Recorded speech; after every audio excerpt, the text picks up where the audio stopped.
Yes, so I'd like to call to order the meeting of the Manchester-Essex Regional School District on March 4th, 2025. And I'd like to start with any public comment. Just a reminder that we do reserve public comment to 2 minutes. If you can stay close to that. And if you'd like to make a comment, please just state your name and address. Start with anyone. So I will tell you, it's closer to 3 minutes. That's good. Okay, Yeah. I'll talk fast. My name is Angela Muniz. I live at 20 Harlow Street in Essex. COVID, the arts program, special ed, health insurance. Every year, there is a reason as to why the cost of education is so expensive in our district. However, it seems we have taken our eyes off the ball. Except when Heather presents, substantive discussions about quality instruction or educational experiences are few and far between. While I understand there are many factors that play a role in our budget, I rarely walk away from a meeting feeling like the actual quality of education has ever been discussed. We know from our pep rally style public hearings that we do special ed incredibly well. Students in advanced placement classes also do quite well. But what about the majority of our student population? What are things that we don't do well? That is where our focus should be, because that is how you improve. Identify your weaknesses publicly and work on them proudly. As a result of instructional coaching, Essex Elementary 3rd and 4th grade MCAS scores improved dramatically last year, but 5th grade scores did not. Explain that to me, and please tell me what you're going to do about it. I repeatedly hear about middle school math and engineering and how kids are either not challenged enough or kind of glazed over. I don't have a high school kid, but I frequently hear the math department has major issues. History too. I would like to hear discussions about these as well. As my 8th grader considers her schedule for next year, these are my concerns, and they are not new problems. By prioritizing quality education and ensuring all students feel supported, both towns would view our schools as a valuable investment, regardless of an override. I also would like excellent schools. I don't believe I know anyone that lives in the town of Essex that doesn't want excellent schools.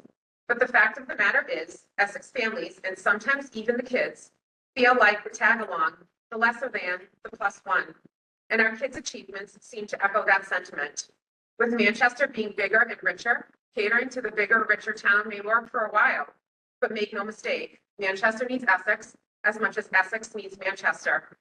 Both towns are signaling it will not be possible to fund the district as they have in the past indefinitely. At the finance subcommittee meeting last week, FinCom members stated they have not seen a complete budget to actual report from 2024. A line item budget report, as you have provided in private budget seasons, would provide the ultimate clarity to all things budgetary. Is the school budget built based on actual expenditures from 2 years ago? How are FinCom members supposed to know how accurate the budget is? Wouldn't it be better if all 3 entities could look at expenditures and figure things out together? School committee members would also want to have these details to analyze whether you are a numbers person or not. Look for our weaknesses, work on them, and continue to work together to solve the issues at hand. If we advocate for each other in an open and honest way, budget issues become opportunities for growth, not obstacles to excellence. Thank you. And just a reminder as well, anyone that is online, if you'd like to make a public comment, please put your name and address in the chat. Thank you. Hi, I'm Joanne McWhorter. I don't live in town, but I'm a teacher here in Manchester-Essex, so I live in Haverhill. Good evening, members of the school committee and Superintendent Bowden. My name is Joanne McWhorter, and I'm an 8th grade civics student here at MERMS. I'm here tonight to speak to you about the proposed merging of the middle school, high school principal position. As shared in the last meeting by my colleague Carrie Schaub, the middle school model is a critical component to our educational system, designed to address young adults' unique academic, social, and emotional needs. A skilled and dedicated principal is essential to ensuring the success of this model and fostering a supportive learning environment for students and staff. Over the past several years, we have been lucky to have been led by a skillful administrator, Principal Joanne Mano, who always reminded her staff to place the students at the forefront of all we do at the middle school. During her tenure, we've implemented successful school-wide programs such as roller and middle school clubs, which have greatly improved our school climate. We are grateful for her kind and steady hand at the wheel and look forward to finding a new experienced middle school principal to continue her good work. As we all know, middle school is a pivotal time of transition for students as we move from elementary to high school. This period is marked by rapid cognitive development, increased independence, and a need for strong academic and emotional support. A principal who understands the complexities of this stage can provide the leadership necessary to implement best practices, and maintain a positive school culture and support teachers in delivering developmentally appropriate instruction. Without a dedicated principal, these critical functions may be compromised, ultimately affecting student success. I understand the proposal provided by Superintendent Bowden is an interim proposal, but every year counts for our students. We cannot afford even 1 year without a middle school principal who puts the middle school learner front and center. Additionally, the middle school model emphasizes the concept of teaming. Each grade level team meets regularly to discuss the students on our students and collaborate on programming. A dedicated middle school principal ensures these elements are effectively integrated, fostering student sense of belonging and engagement. For example, the principal attends middle school team meetings to share important updates and get feedback from the team. They also organize events centered on middle school students, such as dances, spirit weeks, school assemblies, and graduation. Over the years, Principal Mano's graduation speeches demonstrate her deep knowledge of each middle school student. The middle school principal is also crucial in coordinating teacher development, facilitating communication with parents, addressing behavioral and social challenges unique to this group. Eliminating or downgrading the role of the middle school principal could lead to disruptions in school leadership, diminished academic achievement, and decreased student well-being. Stability and vision at the administrative level are crucial for maintaining the integrity of the middle school model and ensuring students receive the support they need during this formative time. I asked the school committee to recognize the indispensable role of the middle school principal and take necessary steps to ensure this position remains intact. After all, our community students, teachers, and families depend on strong leadership to navigate this unique challenge of middle school education. I urge the school committee to consider the significance of the middle school principal in maintaining the middle school model and encourage citizens of both towns to fund the budget fully. Your teachers appreciate your commitment to success of our schools and look forward to your continued support of a robust and effective middle school program. Thank you for your time. Right. Hi, my name is Sarah Davis. I'm a parent of Manchester Memorial second grader and an incoming kindergartner. Just your address. Oh, sorry, 11 Highland Avenue. First of all, I just wanted to say thank you for all the time that everyone here is voting, especially the volunteers. I'm on the library board, and I know that this is kind of a labor of love, and there are a lot of other things you could be doing on your evening. And I just want to appreciate all the work you guys have been doing. As I've been reading about coverage of the budget process, I'm overwhelmed by the headwinds we face, including a staggering 26% increase in healthcare costs, all of which those in this room are no doubt aware. And all of this is exacerbated by outdated laws like Proposition 2.5 and funding formulas that were last evaluated by a legislative commission over a decade ago, and even then it took 4 years to get those changes through legal health. Other communities in Massachusetts are struggling with this as well. A Boston Globe article on February 9th titled, "We are on a downward spiral." I believe that was a quote from the superintendent. Massachusetts school districts face another year of dire cuts. It notes that many towns face the same challenges. Quote, "The precarious situation highlights the bleak financial picture many Massachusetts districts are again confronting as they grapple with inflation and rising costs for special education, health insurance, transportation, as well as the loss of federal pandemic aid and state assistance that fails to keep pace with costs. And the funding problems could get worse if the Trump administration carries through with its threat of freezing federal grant programs." Another article in the February 24th, describes the situation as challenging at best and in many cases much more dire. Everything feels practically insurmountable and beyond our control. What are we supposed to do?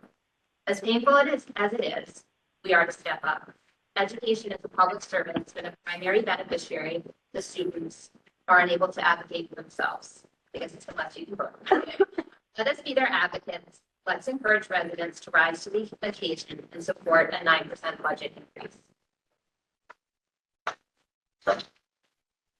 Brian Ressler, Green Show, Essex. Clearly last week there was a general realization from the local Brian to get the budget.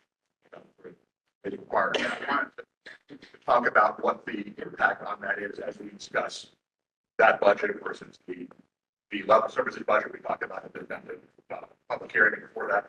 So I can't tell you what the impact will be in FY26 in Essex, but I can look back at FY25 and say that it could increase the total levy in Essex by $100,000.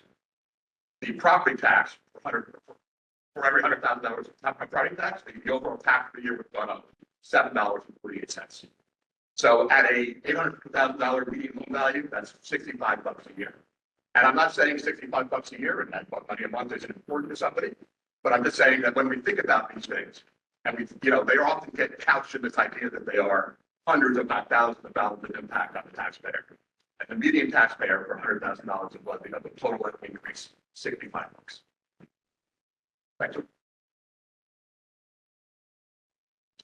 we have anyone online, Miranda? No one has put anything in the chat. Do we have anyone else in person that'd like to make a comment? Going once. All right.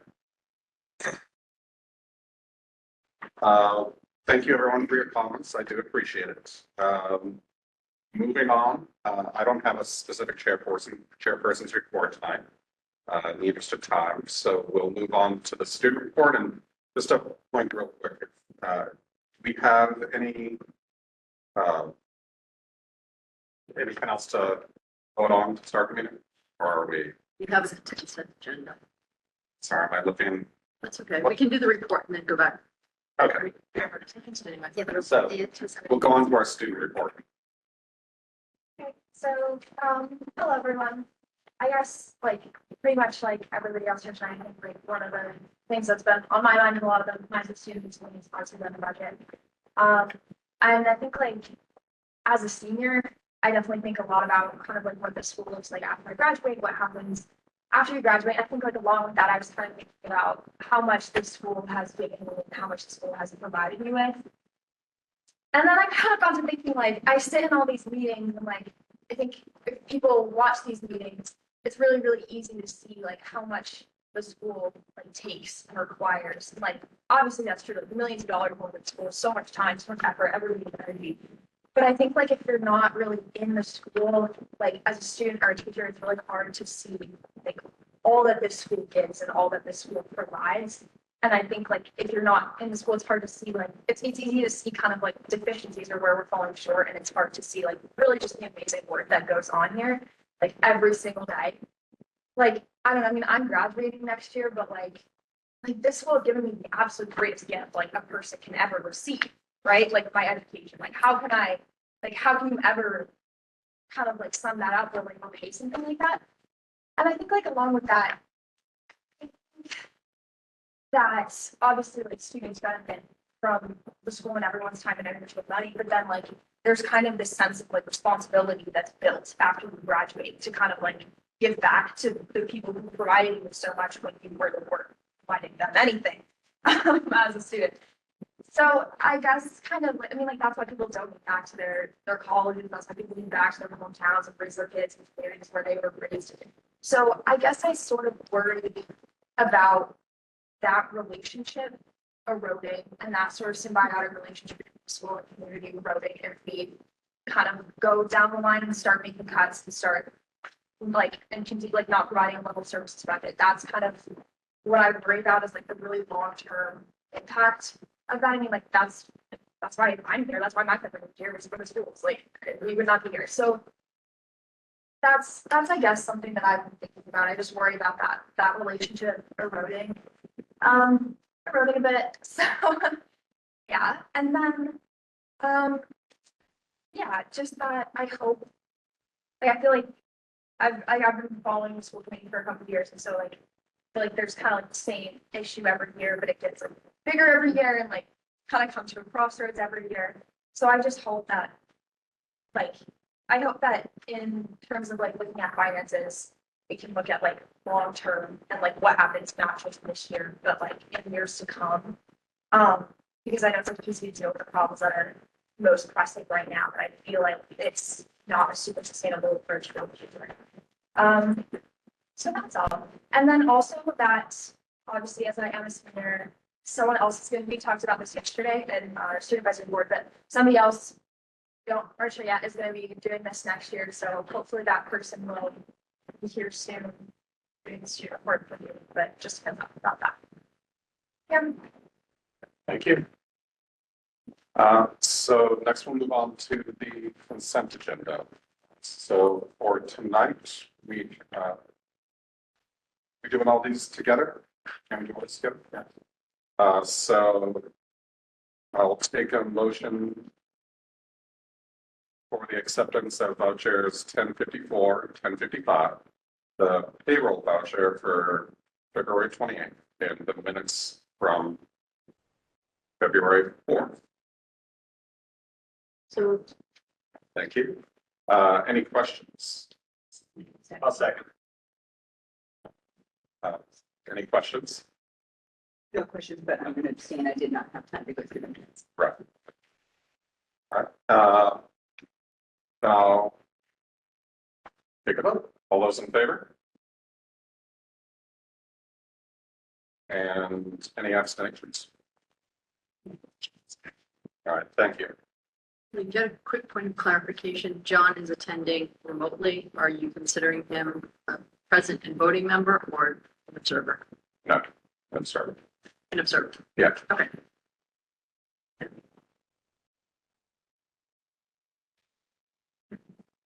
We need to vote on the count. It's all on here. Separate. Yeah, that's listed separately.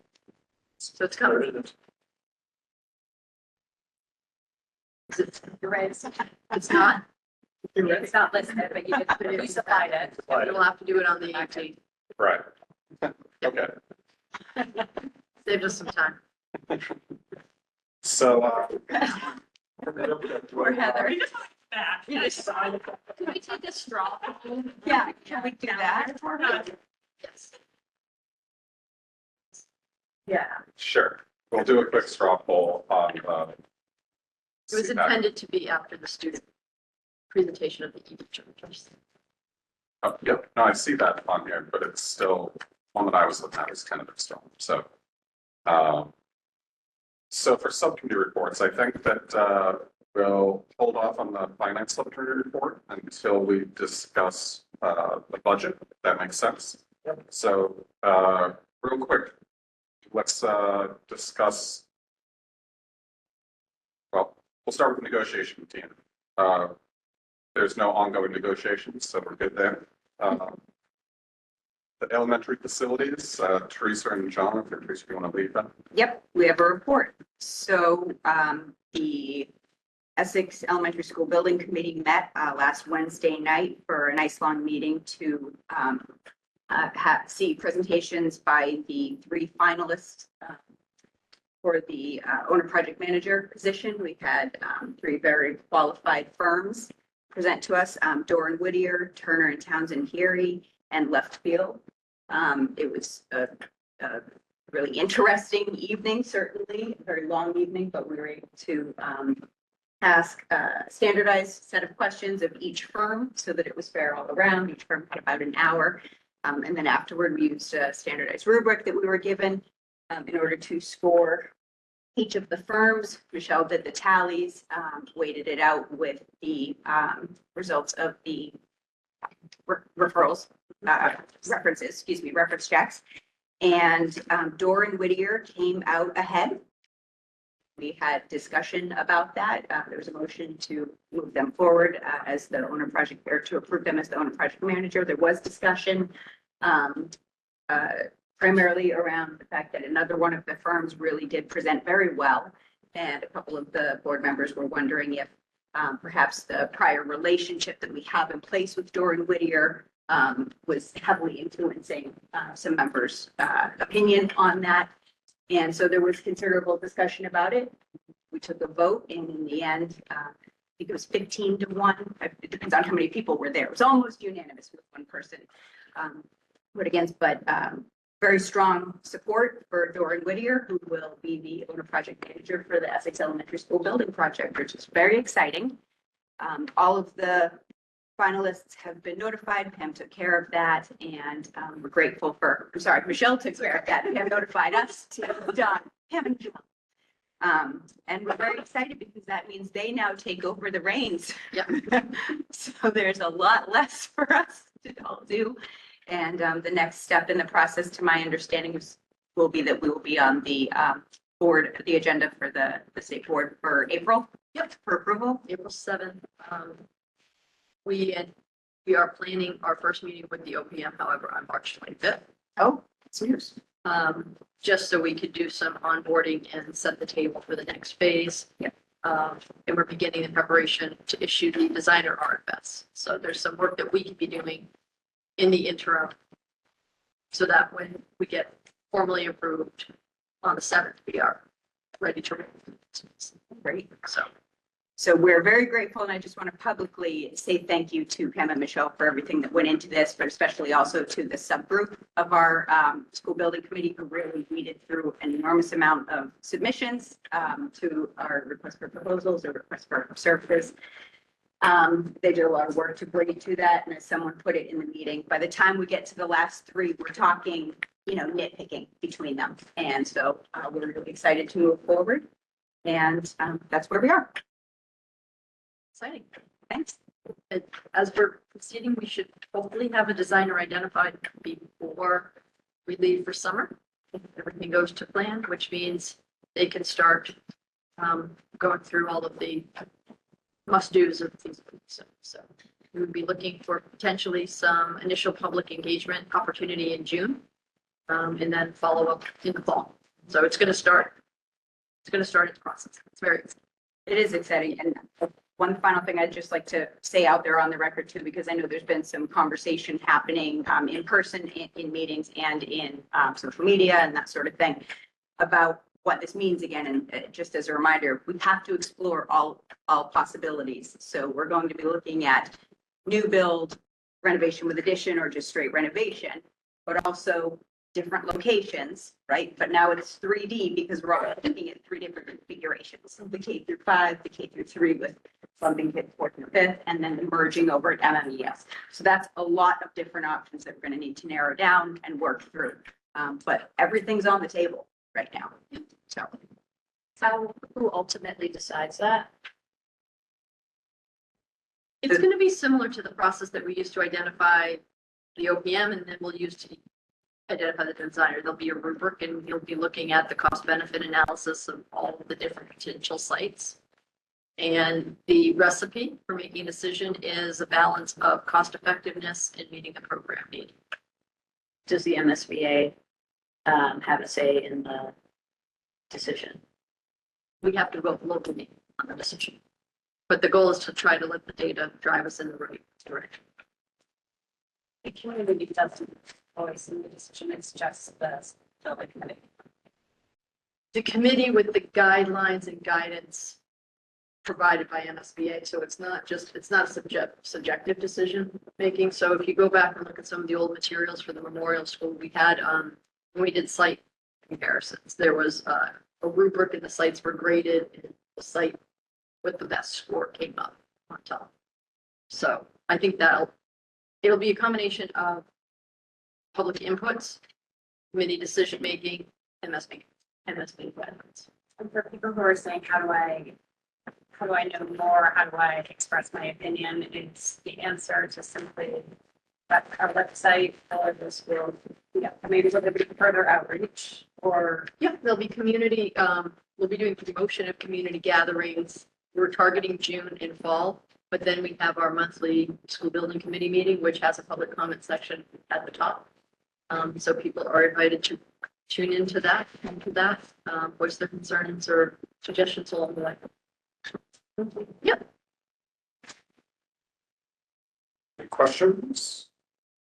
Additional questions? Do we have a report from the policy subcommittee? No. All right, then. Moving on to the superintendent's report. Yeah, we'll talk about most of what's been keeping us busy when we get to the budget. That has certainly, between that and the MSBA project, the time between our last meeting and this meeting has really been consumed with a lot of those details. We had originally set out a timeline that placed a lot of MSBA activity just after the traditional adoption of the budget date so that we would be in a bit of a hiatus. So we had a little bit of the perfect storm of deadlines and computing charts, graphs, and spreadsheets. But we'll get to a little bit more on budget in a bit. So a couple of noteworthy items, school choice, the application period closed on Friday. It just, any newcomers to the school choice process, you're applying to be placed in a lottery. There is no application, there is no essay. We don't evaluate who's putting in for it. What we do is just a cross-check to ensure that they are in fact not a resident of the district. And then once we determine which grade levels we'll be assigning seats to, everyone literally goes into a bucket and names and numbers are pulled and people are assigned to a waiting list. So right now I'm anticipating that I'll be able to bring the placement recommendations to you on the 18th, and we're targeting the lottery to be held on or by April 8th. So that we'll know prior to vacation if we're able to fill those slots. We took a quick look. We have over 200 applications this year, so it's surged quite a bit. So school choice, stay tuned. We'll have preliminary recommendations at the March 18th meeting. We did receive our certified excess and deficiency report this week. It came in just shy of what Michelle had estimated. I think she estimated 1.4 million. I think it came in $25,000 below that. That's automatically sent to the towns so they are included on the initial email out. So they have received a copy and forwarded it to you as well. That will help us just have a solid number as we do our budget planning. And then just some positive stuff. Just want to say congratulations to the Drama Fest team. We had some new advisors this year and a really dedicated group of kids. I don't think they got as far as they wanted to on Saturday, but I know that they had a good time and they felt like they put a good effort forward as the advisors reported. The boys basketball teams in the playoff run. I think they're playing at Lynn Tech tomorrow night. I can't remember who they're playing. And Cami Molyneux has been. They're playing at Lynn Tech. Yes, against Lynn. Summarize it. And then Cami has been awarded the Ted Demko Award. It's basically an AD's award for professionalism and leadership. So we're very proud of her. So good things in all facets of our program. State champs in Deccan. Well, That's right. finalists. Yep. Throwing that up. Right. That's probably not. What's people focus? Oh, there we go. Much better. It is people focused. And then just a couple of upcoming things. Superintendent's Coffee, March 27th. It's at 8:45. Come one, come all. We have lots to talk about. Steam Night is also that evening, beginning at 5. And then Night of Jazz on March 13th. So just a few tidbits of non-budget and non-building related projects. And there's many more that I You're likely have muted. overlooked. Good. Okay. I was looking at a spreadsheet. Sorry. That's okay. I thank you for contributing. And that's about it for tonight. I think tickets for the fifth grade play also go on sale maybe this. Yes. Yes. April 3rd, it opens. Times. Can I ask one other thing? Pam, do you have a sense of when we are supposed to see the DESI review report? Said a few months. I can go back and look at when I got the email where they said a few months. No, I don't have a date. I haven't heard from them since they did their on-site. Okay. Thank you, Pat. So then next up is our continued business. I think we are starting with a student proposal to install EV charging stations at this parking lot. So with doing that, but please come on up. Yeah. Okay. Do you want me to project for you? No, Unless you, can you log in? oh, no, actually, we recently updated it. Okay, So we read it. so go jump on the website and you want to log into the WebEx and then project. You guys can grab a seat right here. Okay. Oh, wait, no problem. Or if you think it's faster, you can just email me your latest version. That's probably done. We always know how our technology is supposed to work.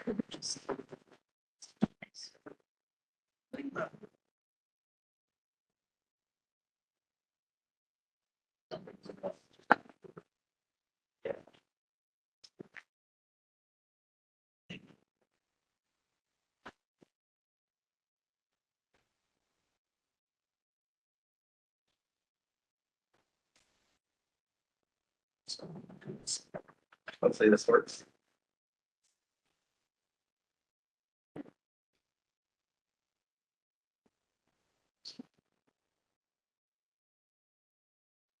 And Pam, would we be doing CPAC update tonight or no? Nobody really wants to go. I don't believe anyone's here. Okay, so, I'm just waiting for it to come in. all right, perfect. So then next up would be Heather and then, Yeah. Hopefully you're.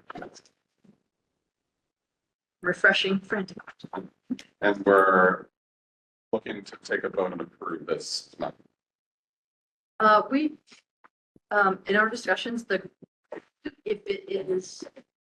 it meets all of your needs and answers your questions, you can vote tonight, but we've also anticipated that you might need another session. Okay.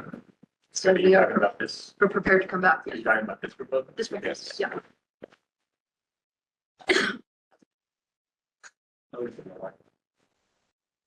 It's in my sense, but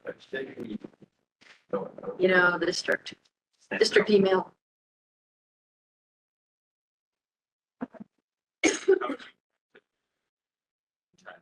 trying to declare. Yeah. I'm gonna go. Just go to the website under school and then share. Manchester-Essex.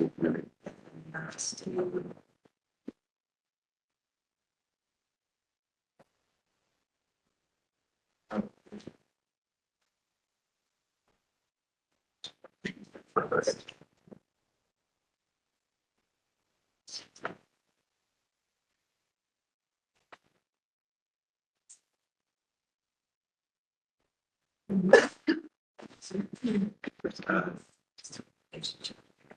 It's good.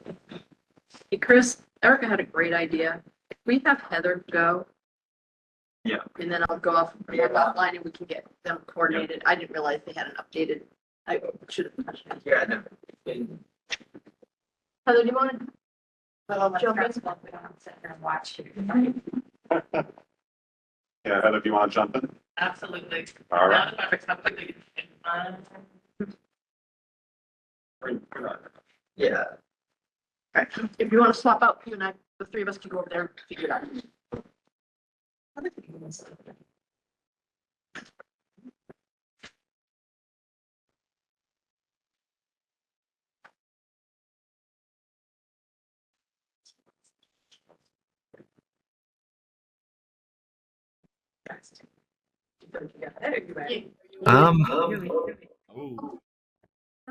I think you. Sorry. Yeah. You should have share permissions. You just want to make sure the volume, your speaker's off. I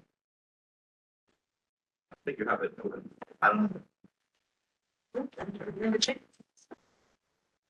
Apologies, we've never done this before. Yeah. Even for people who've done it on the side, it rarely. Right. Is this good? Oh, excellent.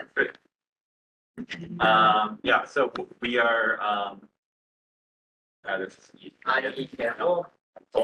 It's very good. And we would like to propose to you, installment of EV chargers on the property.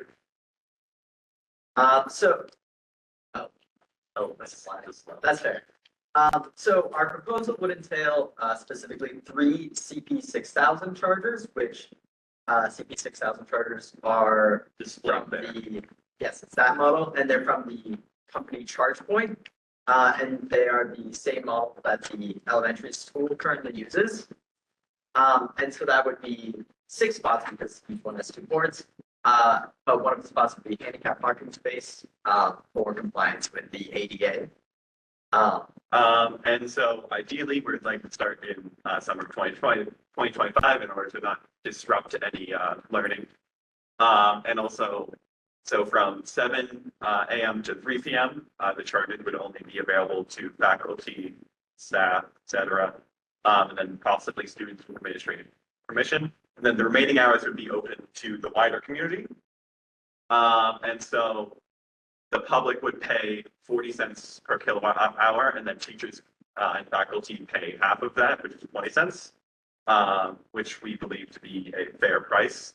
It's lower than the Massachusetts average, and it's only 25 cents more than what we pay currently in energy.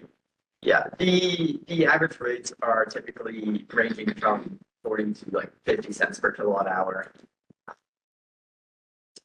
So, faculty interest. So we sent out a survey quite a while ago to garner, to see if there was garnered interest in it.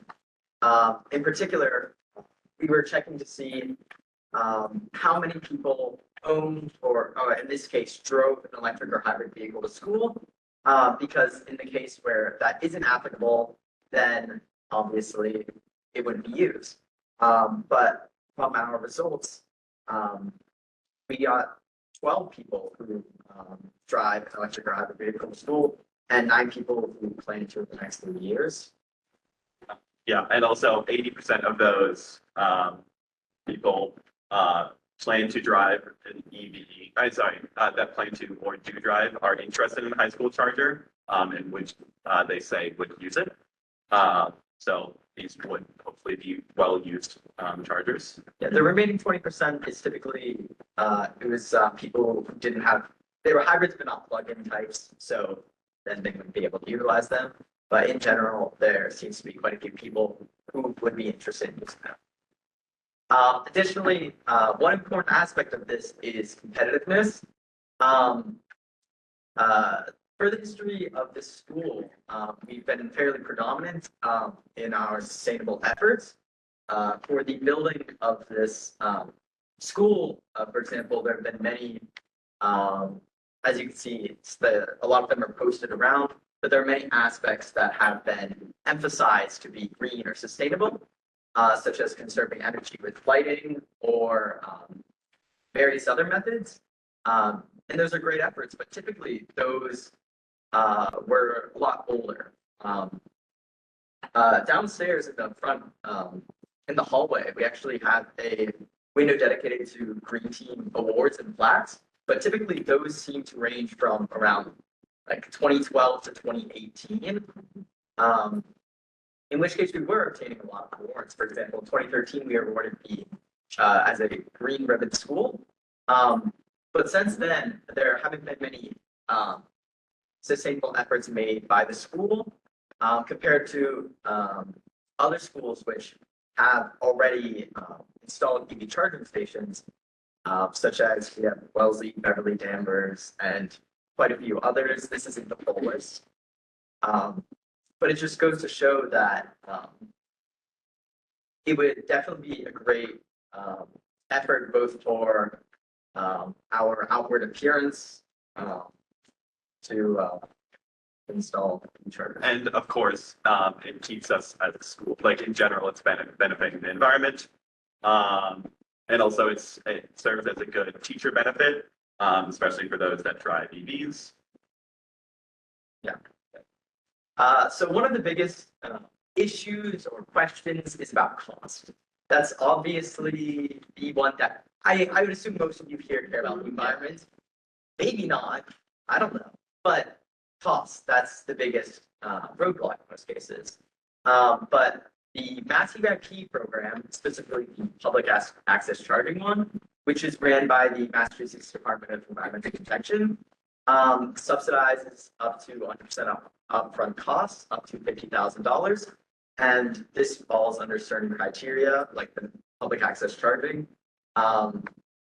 So that's why we have the 7 to 3, because it's allowed to be public access charging if at least 12 hours are public access.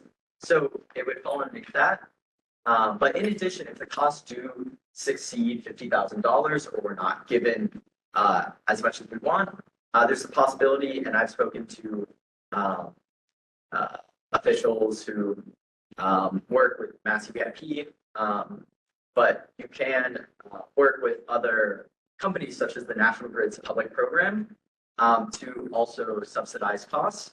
In this case, Massey EVIP would not do all of it, but instead you could have Massey EVIP pay for the stations themselves, while National Grid would pay for the infrastructure.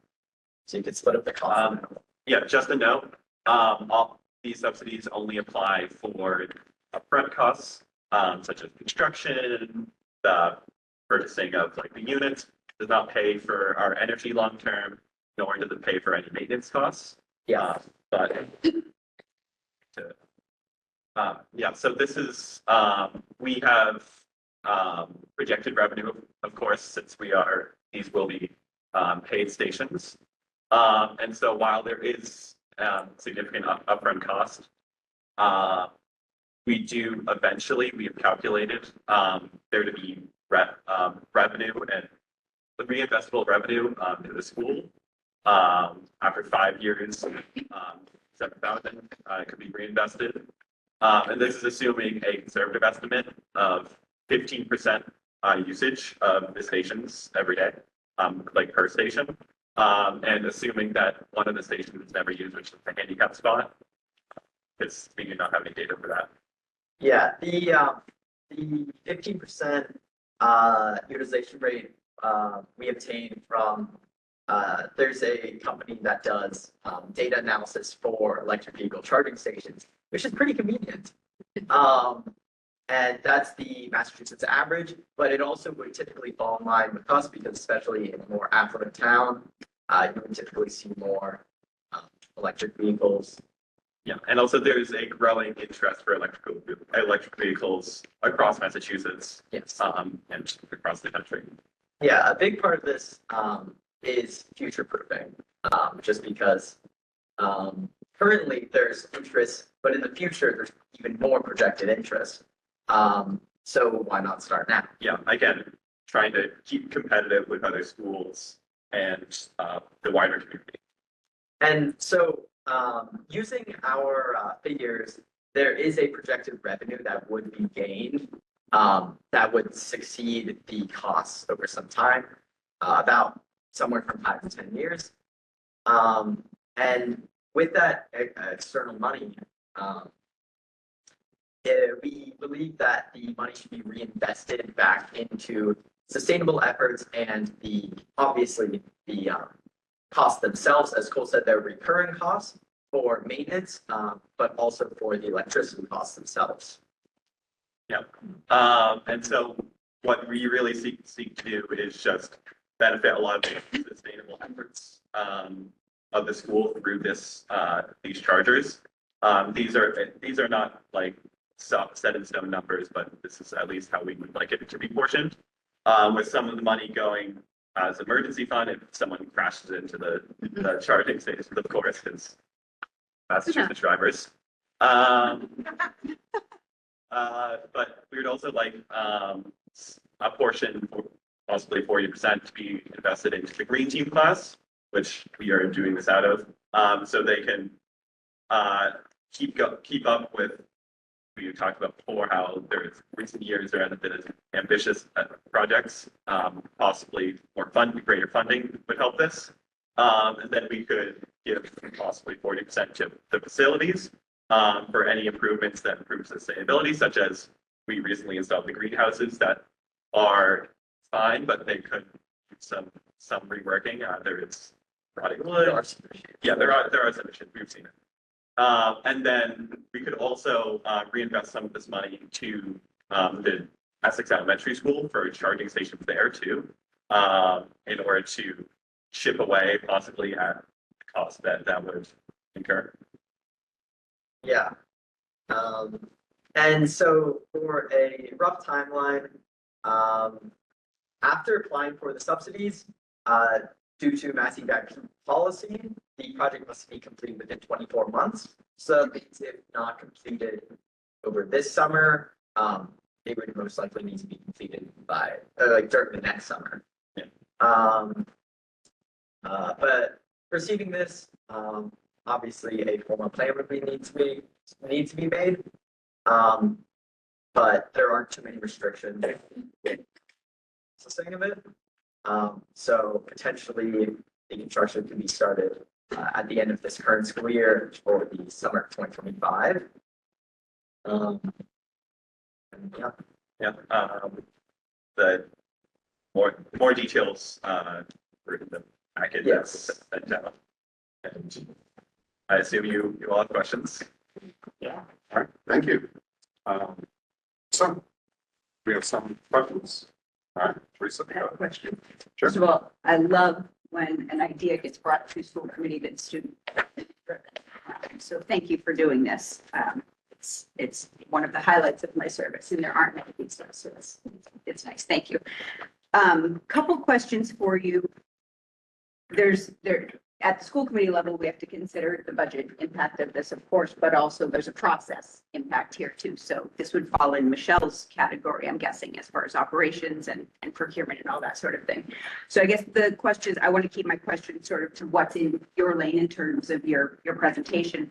When you came up with the numbers for the cost and revenue slide, did you compare those with any data from the districts that you listed in the previous slide that are ahead on this, the other districts that have done this at this point? Wellesley, Beverly, Danvers. I do not believe that they would publicly display that. Though we have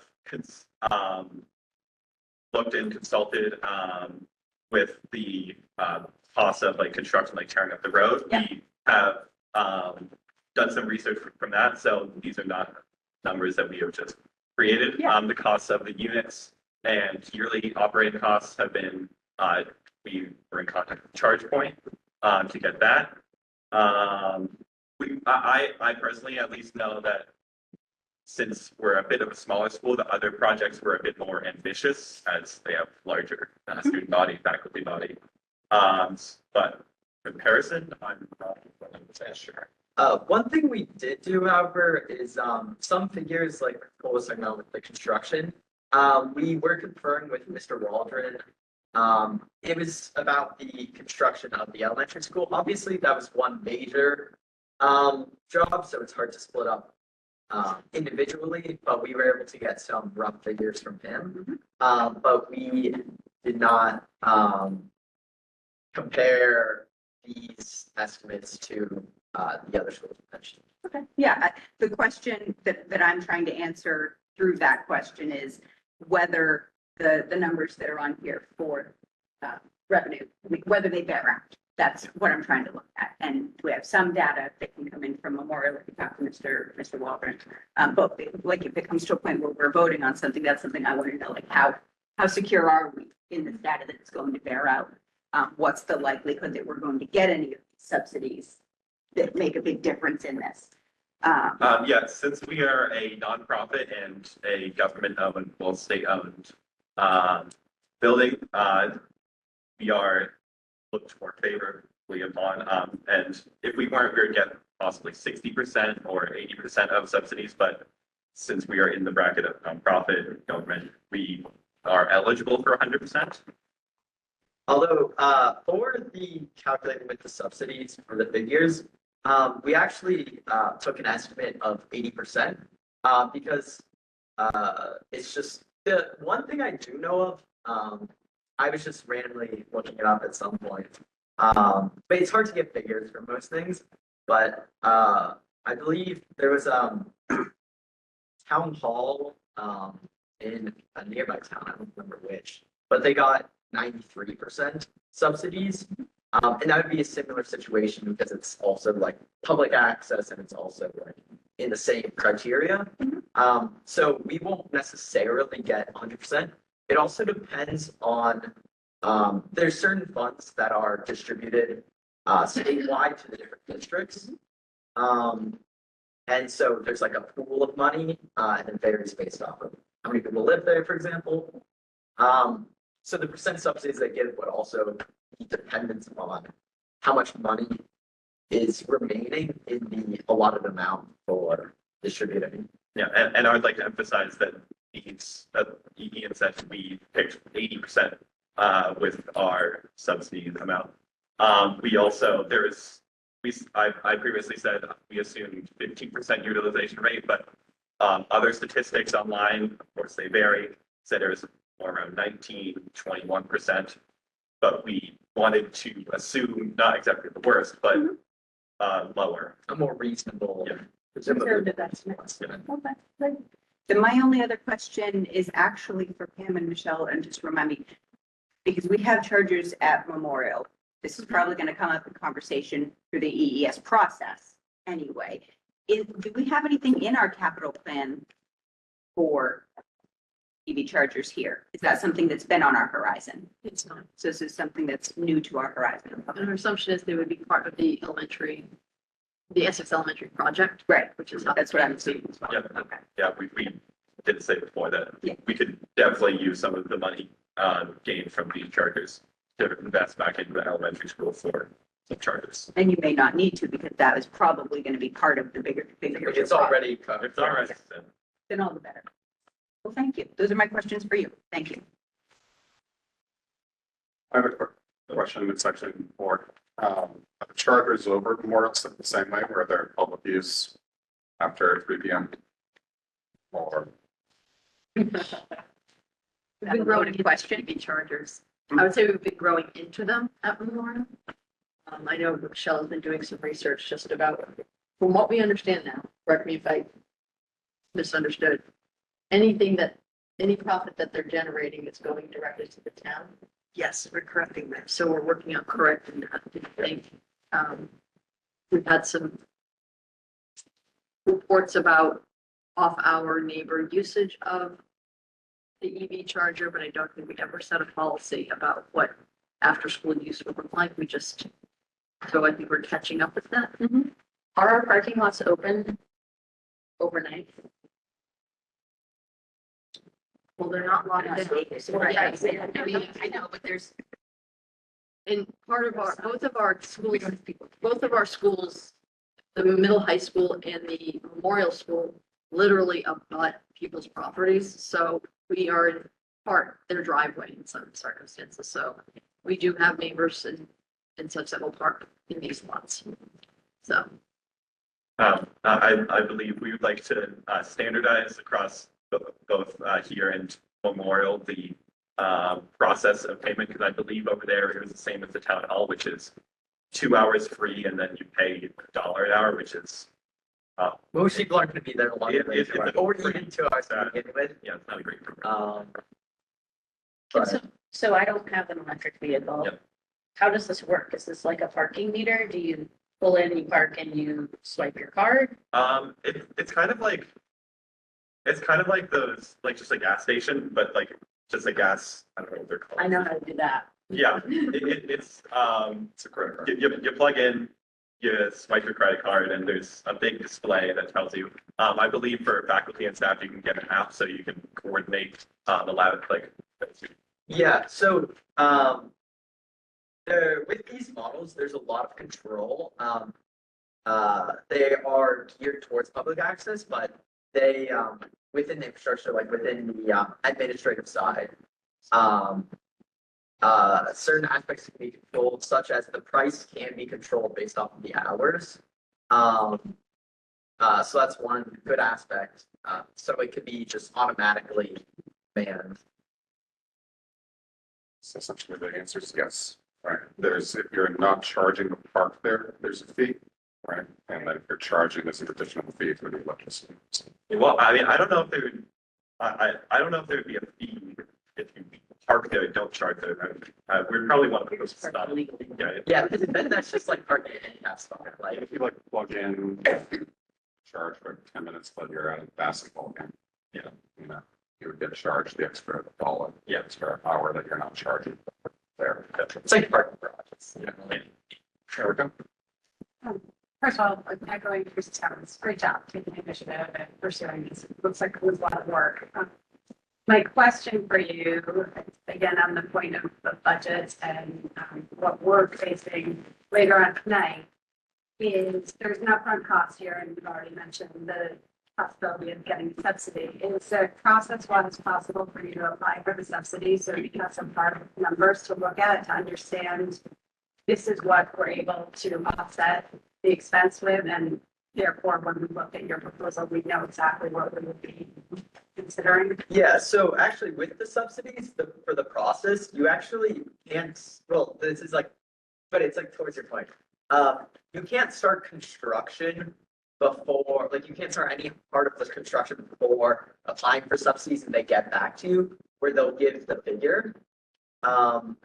So it would definitely be possible to apply like now, and then I don't know exactly how long it'll take to get back. It is a government organization, so it might take some time. But yeah, definitely it can be done before any like hard set decisions are made. Perhaps we could put in some safeguards where, 100% of profits go towards the initial project cost. Before, the funds are released, so the insurance paid for, frankly, could be language put into our approval. I'm wondering if process-wise, if the action tonight, I mean, we're taking this in, we can't really prove, we don't know what implications are. So is there value, I'm looking to you at this point to taking a motion and a vote on whether we want to ask you guys to pursue this with this team, or what is the next step on this? Because the way this would work, we would approve something that would be brought forth by them for approval because of the financial impact to the budget. So how do you want to work this? What are you looking for? Well, this is I would say two things at play.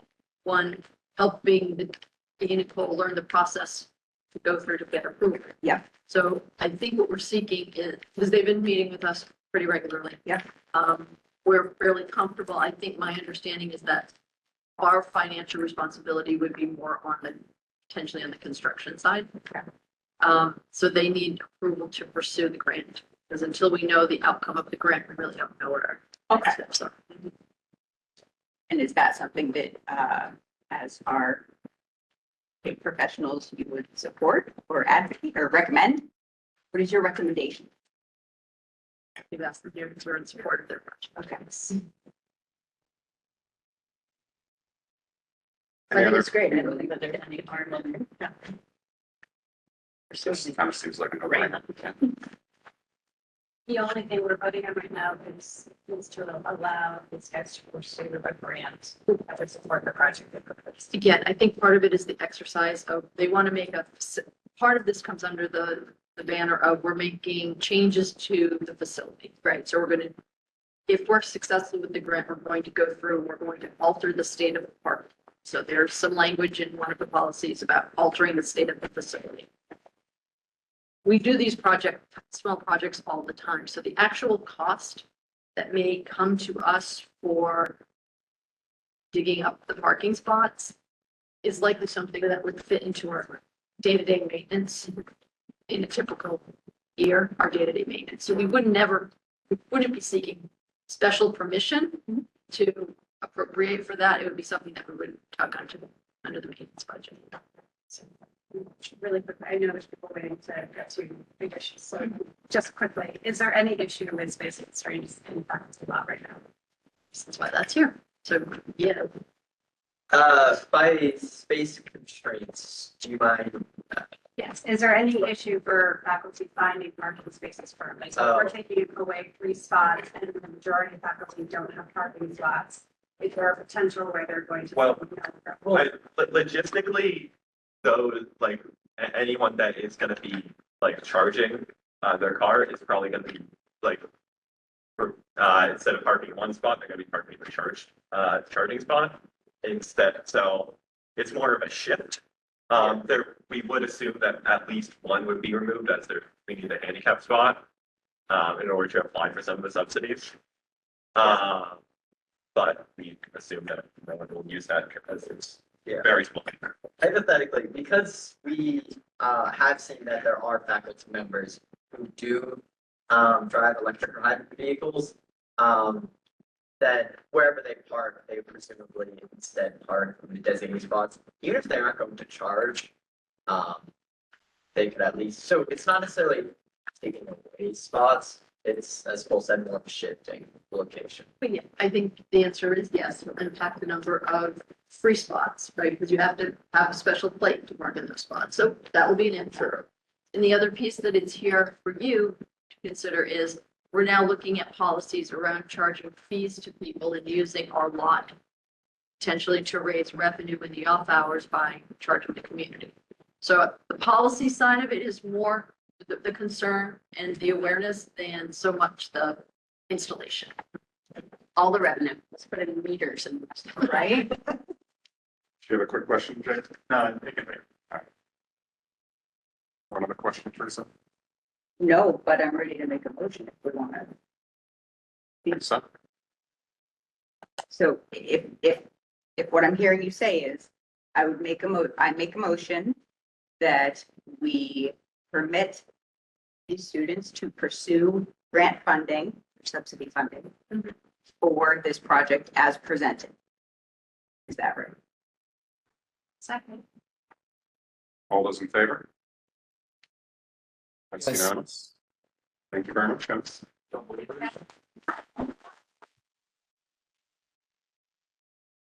you for joining us.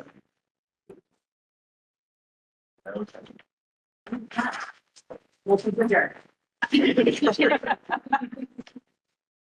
All right, next up, we have Heather for the curriculum updates. I think we can have our quick calendar discussion and be ready to go for the next meeting. Yeah. Hi, good evening. Hi. Wow. Congratulations, that was really well done. So thank you guys for moving that innovation forward.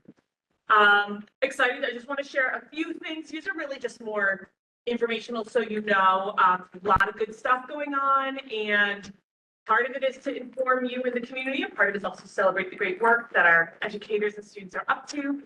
Last night, we had our second session of our digital wellness community education series. This one was focused around that idea of parental controls and some of our most frequently used platforms, but really around that idea of like, how are we supporting families and parents maneuvering that digital wellness and health and behaviors of our students online.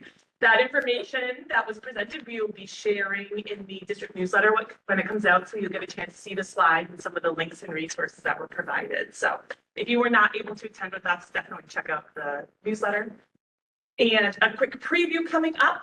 This information will be coming out for elementary parents in your school level newsletters, but we have the adult math and literacy learning event. So it's not for families yet. Eventually, it's something we want to get there.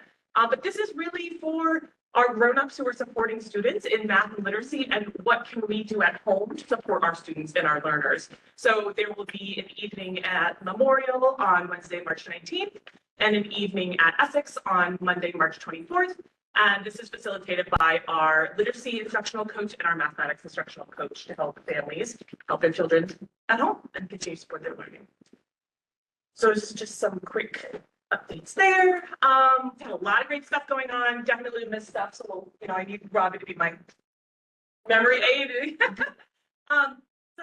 To reflect back to some of the work that we shared at the beginning of the year when we were talking about district improvement planning, just want to do a quick status update. One of those pieces around student academic support. We are continuing that high dosage math tutoring with our 8th grade and 4th grade through the grant that we received from DESE. We did expand it this year based on data to focus specifically at middle school math. So we have brought on some more tutoring, targeted tutoring with this partnered organization, Imagine Learning. Met that criteria with DESE for the high dosage tutoring for both 6th and 7th grade. So that's currently happening. Just heard officially yesterday that we are able to continue to offer our early literacy programming, summer programming at the YMCA, which once again utilizes data to really target students we might be seeing could be vulnerable for regression in the summer. So we're in the planning stages of that. And we've been having some great work recently around focused data means at the elementary level and data chats happening at the middle school level. So that work is continuing. really brief curriculum updates, the history, social science work that started last year. We are currently at a point that the kindergarten through second grade has been spending this year to do some evaluation of different potentially recommended published tools that are appropriate aligned to their grade level. They've gone through 2 rounds of evaluation down to narrow it. We've narrowed it down to 4 potential. They're now doing an evaluative checklist based on the curriculum, based on published curriculum rubrics, which is a little more complicated in history, social science, but story for another day. And are narrowing our possibilities. And our goal is that we can do some field testing this spring in that kindergarten for second grade so that we can move forward with that.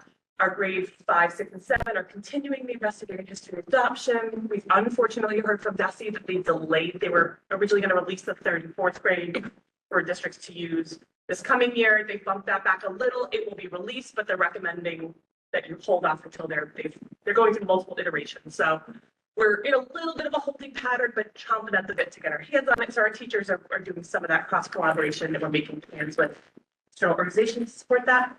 And we've been doing some work primarily in history, social science, but also integration into the literacy areas of middle school with our genocide education as we continue to see that going through. And our science, technology, engineering curriculum review process, which is involving a kindergarten through 12th grade.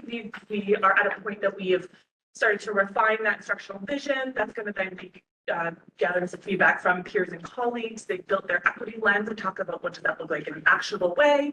We've inventoried what's in place. We've named what voices we haven't heard from yet.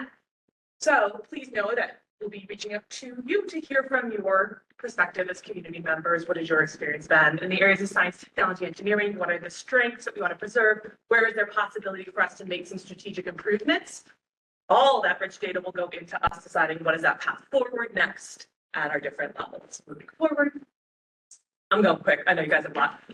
Committee work, just brief updates. Our Arts Council is moving strong. We've got a really nice balance of folks that were there last year and some new perspectives. So it's been fantastic to work with them. We are taking that Arts and Cultural Vitality Index we completed last year, moving towards actionable steps. And once again, one of the big pieces here is we want to hear from our students. So we're making strategic plans about how do we give space for some listening sessions with students. So that's a big piece that's up next on our docket, and that includes middle school, high school, and potentially alumni. So we're working through that. And our Wellness Advisory Committee just met 3 weeks ago. Yeah, lost sense of time.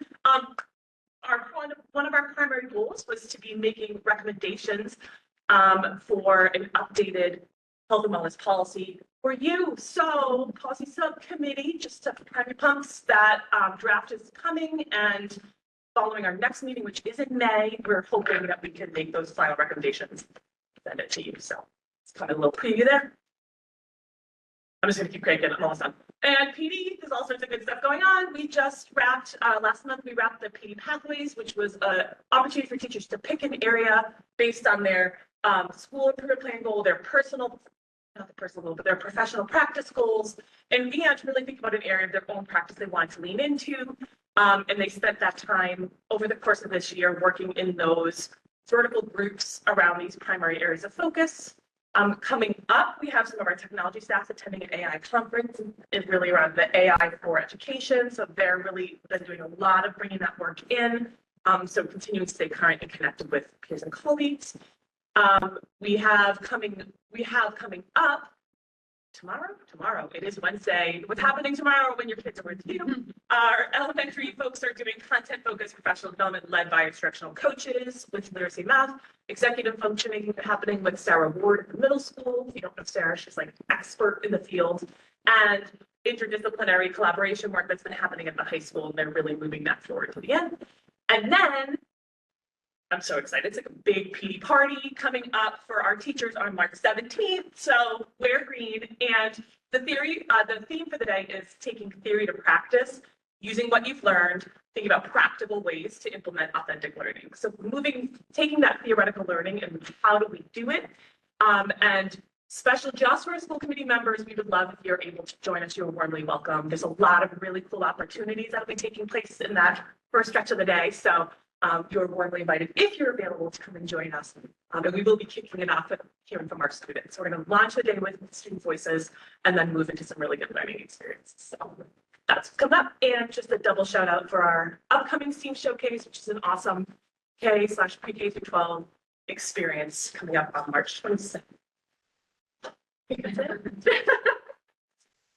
Thank you. I didn't say it in the 2 minutes, but it was as close. Is there any questions or anything to clarify?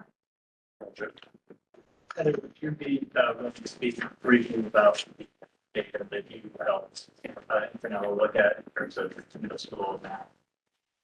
I can I follow up the next time though, because it's hard to speak about data without having information to share. And it feels hard to speak about it abstractly. I'm willing to share that one of the questions, we had a question from a community member around math placement, and this specifically in secondary at the middle school. So we were able to do some looking at what that data trend looks like. So I am happy to. I don't feel prepared to do it tonight without having some more data. So if that's something that the committee is working.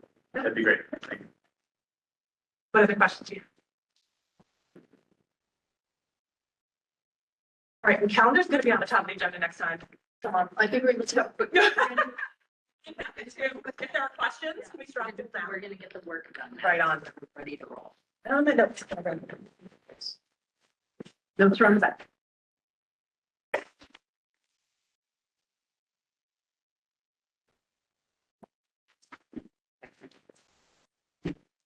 So originally, school committee saw a couple of different versions, and then based on the written feedback, I took that and pulled it into this proposed draft, which doesn't necessarily meet everybody's desires, but some of the recommendations were in opposition, which is basically what I'm finding with the district calendar. For every person that says do it earlier, someone else says do it later. For everyone that says 2 week vacation, someone says too long. So using the data we have, here's our proposed calendar. Specifically, the highlights you'll see it is recommending. Okay, you will see a recommendation for 2 full weeks of winter break that came through more consistently than that. This calendar draft would have the last day of school with no snow days as June 16th. Starting in November, all early release Wednesdays are the first Wednesday of the month. That was feedback from last year. September and October, because of the launch and start, we've upped it a little bit. You will see there's a little bit of a staggered reporting calendar that again was based on feedback from staff about assessing and windows of time in that K-8 range. And you will also see that this calendar is proposing earlier parent conferences.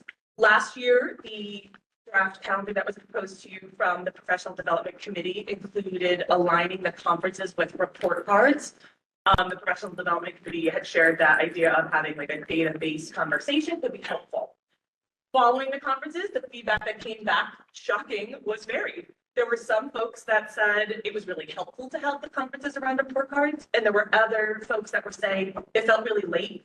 It felt later in the year to be meeting, and it felt like it was a lot of time so that if there needs to be a mid-course correction, you've already gone through a third of the year, and that the conference can be an intermediary step.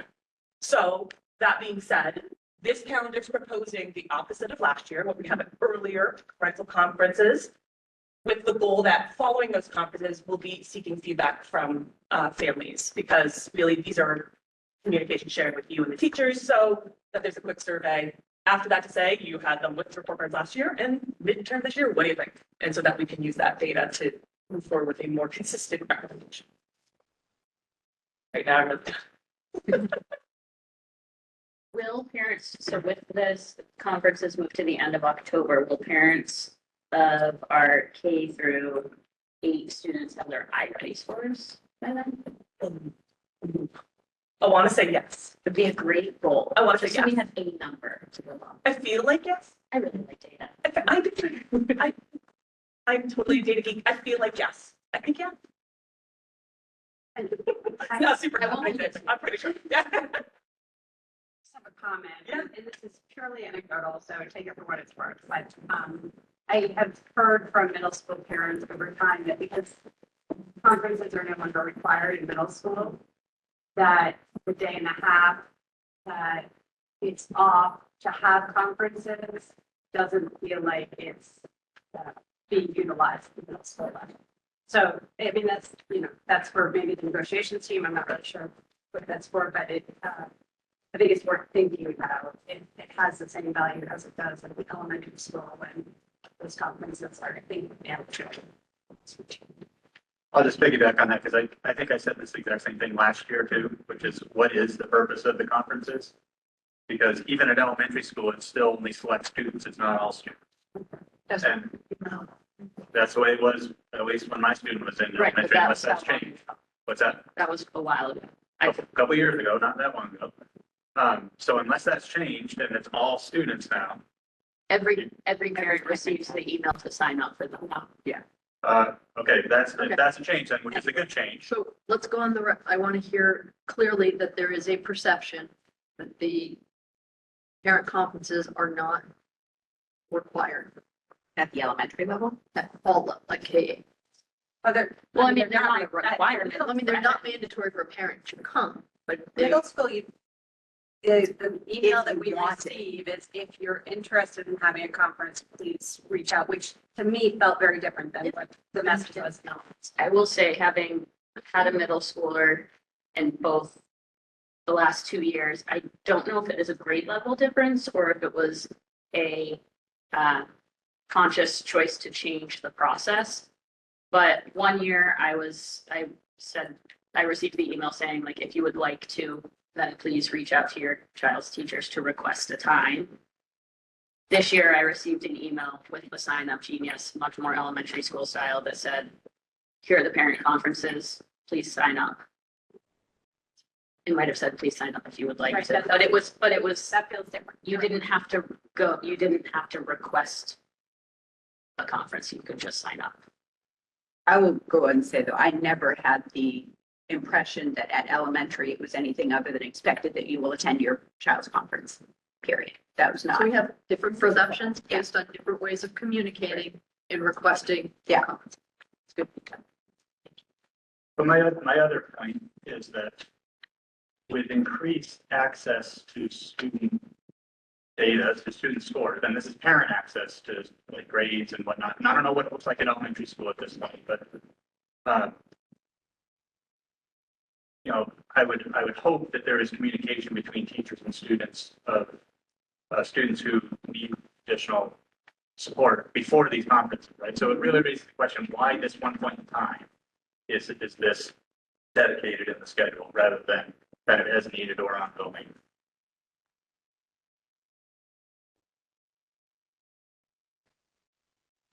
Is that a No, rhetorical I was- question? No, I'm saying. What I'm trying to point Got is it. like. Why do we have a designated Why thing do we instead have of it just being? doesn't have Okay, the I got answer you. at all, Yep. right? And I'm not saying to answer that this year, I'm not saying get rid of it this year, I'm not saying, right? Gotcha. But it's a conversation we should be having because the nature of information coming to parents is changing, Got it. right? I have an answer I hear to you. that, and it's contractual. The teachers are going to be expected to spend their time outside of their teaching responsibilities to communicate with every single student's parents, and we need to give them that time. So if there's a conversation to be had for this, then the consideration conversation would be next time we're dealing with the contract.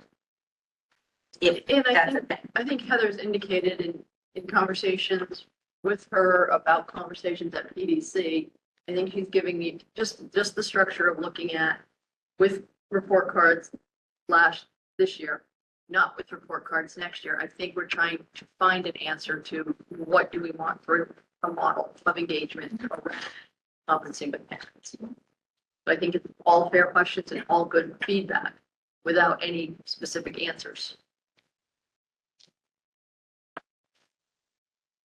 So thank you for the 2 weeks in December.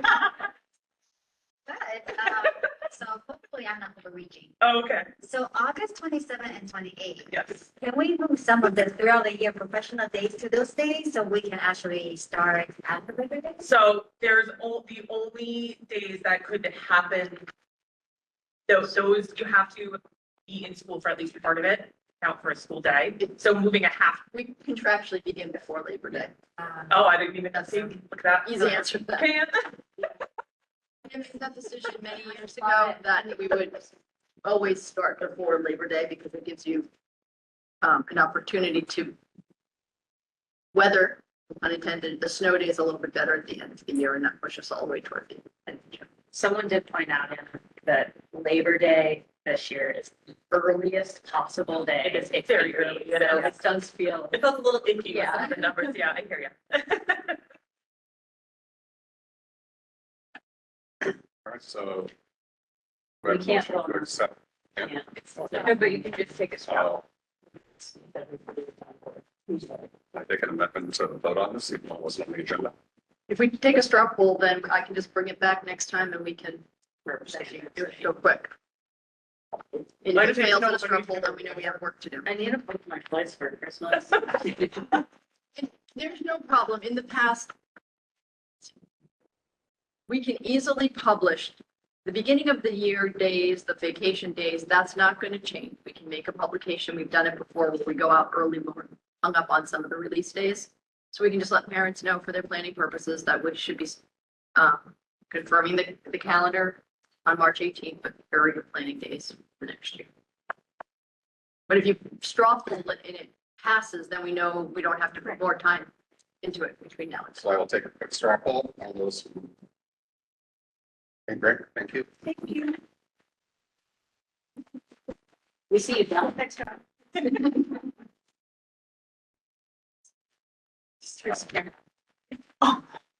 So I'm now moving on to our budget workshop. Else that we need to address before that. So we'll kick things off with a update from the finance committee. So we report on finance committee. So would like to. And this will be a little bit longer than our usual reporting because we've actually met 3 times since our last school committee meeting. Twice in our usual format as a subcommittee and once with the quote unquote number crunching group, which included town representatives from each of the FinComs and the both town administrators and from the Manchester Select Board. And we are looking to schedule a second meeting of that number crunching group, hopefully next Thursday. We haven't settled it, but that's what we're hoping for on the 12th. So first of all, a couple items that Pam and Michelle shared with you, just to note.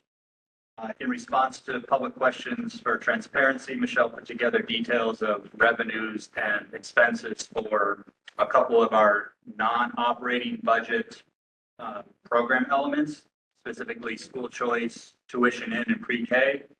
And I say that, but parts of those do fall into our general operating budget, but other parts don't. So we haven't really seen those. And so she put those together, shared what all the details of those and included them in our packet. So you have each of those as well.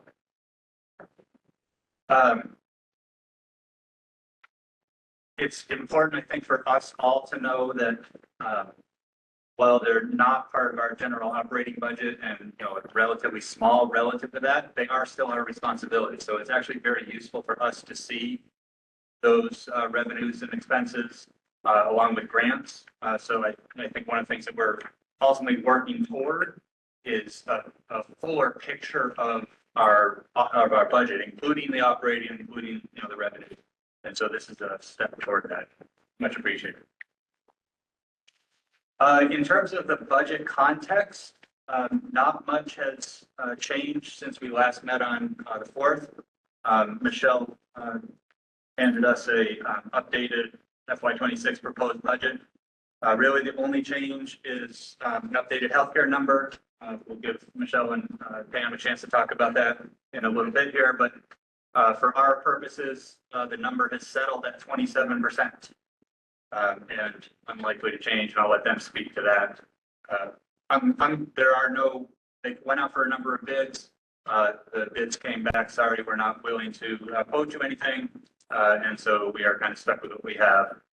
Pam and Michelle are still looking into some other potential options, such as like changing deductibles, but that has the potential to save maybe a couple $100,000. But it's also partly offset on the fact that we can't just change deductibles on staff like that. So we would have to kind of cover some out-of-pocket expenses there too. So not a panacea by any means, but a potential continuation they're looking at.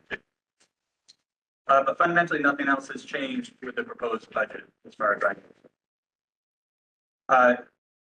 Budget modeling. Michelle put together a Excel chart that she shared with us all. She shared and previewed with the number crunching group as well. That includes updated scenarios. All the scenarios include the updated healthcare number. And each scenario kind of considers different amounts of E&D use, OPEB offset, and so on. And so there's fundamentally three models presented there. What she called Model A is essentially our February 4th budget, which reflects the 27% healthcare, assumes 350,000 E&D, an extra $100,000 in school choice, 150,000 OPEB offset, and the reduction of the 2 admin positions. All the models assume the reduction of the 2 admin positions. Model B that is in that sheet is basically a baseline comparative to see how much it would cost to stop using reserves at all. It does not include any reserve use, no extra school choice or reduction of OPEB. It still does include, to my understanding, the 2 admin. Model C in that sheet is kind of articulated as the highest likely reserve contribution we could entertain, or I don't even know if responsibly entertain is the right word, but it assumes 700,000 in E&D, which is effectively half of our E&D, an extra 100,000 school choice, and a $250,000 OPEB reduction. Whether or not those are possible, that should be discussed if we want to entertain that, but it was a useful exercise to model in terms of kind of a likely max amount that we could potentially and then finally in the packet that in our packet that Pam and Michelle put together, and she gave us a paper version of it as well. There is a version of a scenario not in the Excel document, but in the paper version, where they model a 3.5% overall assessment to the towns. And that would assume that we use our entire E&D of about 1.4 million, 100 extra in school choice, and a 410,000 OPEB reduction. Again, whether or not that's even contractually possible, we're not sure, but that gets us down to the 3.5%. So just note that there's been no conversation about that scenario. It's just there as a reference point. Can I just make a clarification? The model that Michelle built was a tool to discuss and model together. It wasn't necessarily a set of proposals when we were putting forth to that group for consideration. Right. And these, I'm happy to speak to these and the intent behind these when we get to it. Because these represent basically your structural options, not any set particular number. So happy to get into that a little bit, but I just want to clear up that misconception that when we were tasked to build a model, we weren't making proposals, we were building a tool, and the initial intent of that group was to build the tool together. So I think we had envisioned being able to go there and then add additional lines like we spoke about today. So I would hesitate to use any one of those as a proposition. Yep. So in terms of the conversation in our initial number crunching group, so the basic structure of that hour and a half was that we each kind of shared what we wanted to get out of it. Michelle presented that set of models to them with overview of kind of assumptions that were made and how to find them, so that everybody had access to it and can mess with it in their own way. And then the towns talked about their financial situations at the moment. So I think maybe I think the best way to do this might be to share some of that information. I think that's what maybe we were looking for people that weren't able to attend. If you want to share just a little bit of that information, I think that's been part of our deliberations when we haven't had that knowledge. So maybe we could just share a little bit of that and sort of just keep it to the information that was shared. Maybe just share that out to the group. That makes sense. Sure. Yeah. So are you talking about the town side of things? Yeah. I'm talking about the budget crunching. Yeah. And most public, so. Yeah, that's what I'm doing. Yeah. Thank you. What's becoming clear is that Essex does not have excess capacity and, kind of a limited opportunity within their budget to meet almost any of the kind of models or scenarios that we're talking about. So it's very likely that no matter what scenario we put forward for a budget, that we will trigger an override in Essex. The Manchester talked about having a plan for between 5 and 6% year over year increase to their budget that in many ways is focused on capital projects in Manchester. Within that 5 or 6%, please correct me if I get it wrong, about 3.5% is kind of marked as the kind of quote unquote sweet spot for the school committee budget. Did I get that right? That was correct as of that date. Our administrator has gone over the spreadsheet, and the increases on the town side are more on the line of 1 or 2% than nothing the next year, 1 or 2% the next year. So it's, spreadsheets. Yeah. So I think the short of it is that even for Manchester, our scenarios are not getting close to the percent they've planned either. That all that said, we have not done actual number crunching with the team, right? We've kind of shared our financial situation, but we have not actually played out what that means in terms of an ask to each town, in terms of what a correction or override might look like, or whether or not they have preference for just looking at this year or looking at multiple years. So that is what I'm hoping will be the focus of the next week's meeting. The towns in that conversation, though, did articulate or reiterate in many cases a few requests of us, and I'll just state those here just so everybody knows that we've heard them and they're on the table. First, an express desire for us to continue to commit reserves as long as our balance is above 8%. Continue to find ways to lower the number, the bottom line number for this year's budget. Both towns clearly want excellent schools, but they also want an affordable education. And this is language from both towns. Fundamentally, they are asking us to think critically about what kind of what I call affordable excellence really is, including examining what right sizing our program might look like. And that's the request of us. I'm not saying it's our position, but it's a request of us. We also heard that they would like to be sure that we're taking a zero-based budgeting process. Michelle articulated a little bit about her approach this year reflects that in some ways, and she can talk about that a little bit more in a moment, and kind of need to figure out how to show or communicate that. And then the town reps expressed appreciation for our responses to budget-related questions and requested we continue to work on increasing transparency of the budget lines and costs of particular parts of the educational program. So some of these relate to things we've already been working on. Some of them relate to goals we've been talking about as a school committee, but I just want to be sure that we recognize that they're requests of ours. So in sum, or in summary at the moment, none of our potential models get us close to the kind of typical Essex target of 3% or so, or Manchester's stated sweet spot of 3.5%. Even if we commit a lot this year, we're going to be in the same position next year. Health costs are going to continue to be high, hopefully not as high as this year, but we don't have town support.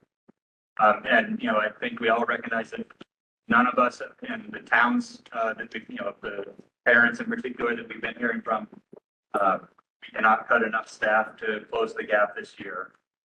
And so this is looking, over the next 5 years or so, there's not a year that we get below 5% for all growth or assessment. So this is our reality for a while. And hopefully we can work with the towns to figure out a strategy together. on how to approach things. So willing to take any questions. It's really not a question to discuss or vote on today. Fundamentally, the scenarios, the proposed budget has not changed other than the healthcare number firming up. And we're still trying to get the number crunching meeting together for the town. So we will on the 18th, when we will have to adopt a budget on the 18th. And, I think, to Pam's point earlier today at our subcommittee meeting, we do have a responsibility for contingency planning, but I would encourage us to wait for that until the 18th. Today, we're really trying to look forward to getting a strategy with the towns, and that will, whatever the towns say, in the next couple of weeks, that'll really affect how much we need to think about committing reserves or whatnot. So, a lot of kind of open question here. Unfortunately, the same open question we've had for a long time. So nothing that helps us resolve that today. So with that, I'll open it up, turn it back to Chris. All right, sounds good. As Jake said, there's not really any questions. I appreciate the update from the finance committee. So I think moving on, do you want to share anything up from him? Or would you like to, I can kind of kick things off on our side, perhaps, and frame what I think a good way to, or talk about what a good way to frame discussion tonight would be. I'll say a couple of things. All right. That's okay. Yeah. And I can start a little bit with the scenarios that we put in the package and what I had hoped for out of tonight, and if it's not possible, so be it. I know we have to make our decision on the 18th. A little bit like the calendar, I had hoped that we would be able to narrow down a direction tonight, so we knew how to prepare for the 18th, and that the 18th would be more confirmation of our assumptions than starting from scratch. But if it's the will of the committee to do it differently, so be it. That's the committee's choice. What I tried to put forward, Michelle and I talked a little bit about it in the 4 scenarios, was not necessarily, it was very big picture. So I would say don't get hung up on what positions are cut within it, or whether it's a $500, $700, or $800,000 reserve line. But it's really 4 structures by which you could choose to solve the problem.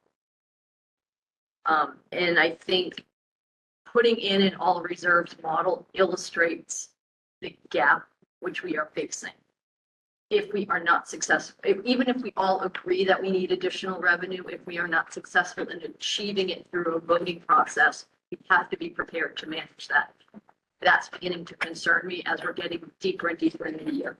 We're usually higher at this point in a year where we have our ducks in a row.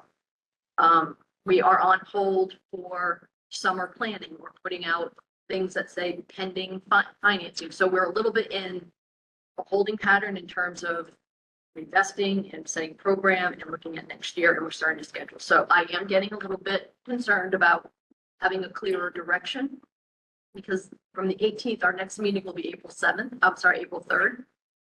3rd on a Tuesday, and then we're into a break, and then we have town meeting when we get back. So we're going to have a very short window to manage our decision. So those are just some concerns I wanted to put on the table.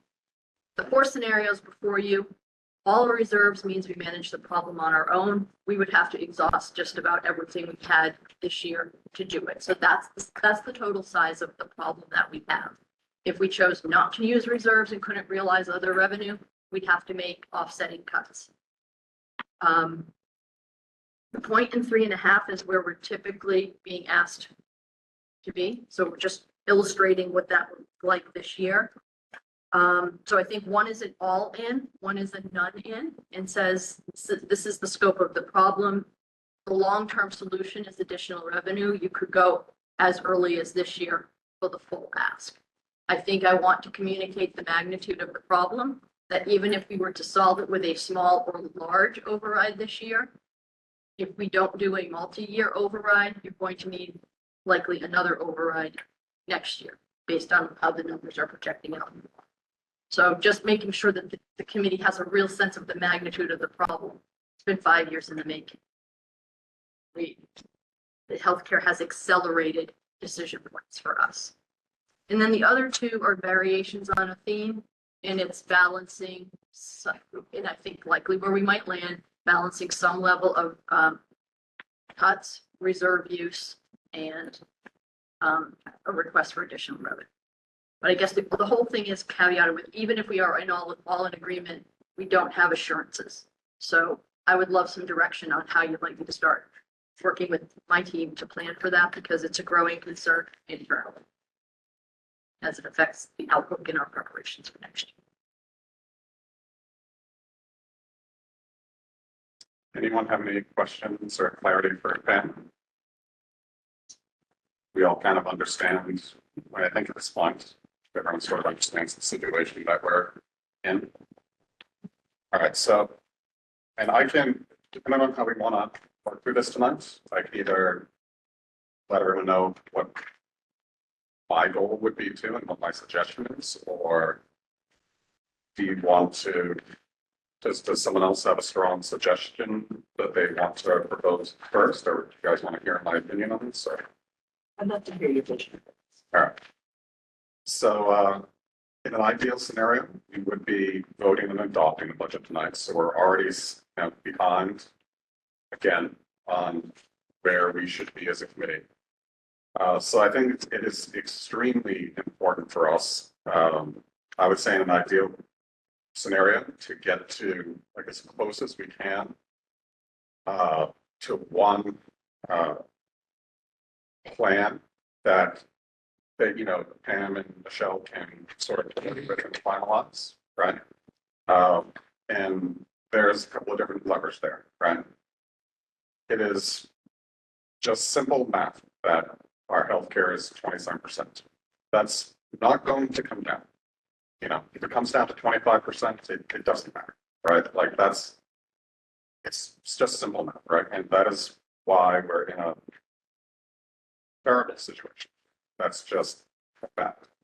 So we need to decide tonight how we are going to address that. As I've said a lot over the past 4 years, you know, we have three main stakeholders in this school district, so we all need to take into account their needs. And again, I can remind everyone that, you know, our charge is to put the students first. You know, and then we also, of course, have all of our employees to think about, and then all of our constituents and taxpayers, right? And I think the way that I consider it, those are both, you know, very close to each other, and you know, it's sort of like students are 1A and employees are 1 and taxpayers are 1, right? So I think that in an ideal scenario, we give Pam guidance on, you know, at the most 2 options to look at and kind of give us some final numbers to digest, or, you know, what that looks like, so we just understand what we're voting on. And then the third thing I'll simply say is that, you know, the way the budget process works, I understand that a lot of community members, you know, there's a lot of our stakeholders, I'll just say in general, that, you know, the school budget process is a bit frustrating, and, you know, kind of people are like, oh, well, you know, we want to have these inputs or those inputs. But the bottom line is, even as a school committee, I just want to make sure that we're all clear as well. You know, we don't get to vote and decide to, you know, say that we're going to have this many teachers next year, you know, whatever that number is, or, you know, this exact administrative staff. We vote on a number, right? That's the only ability we have to do.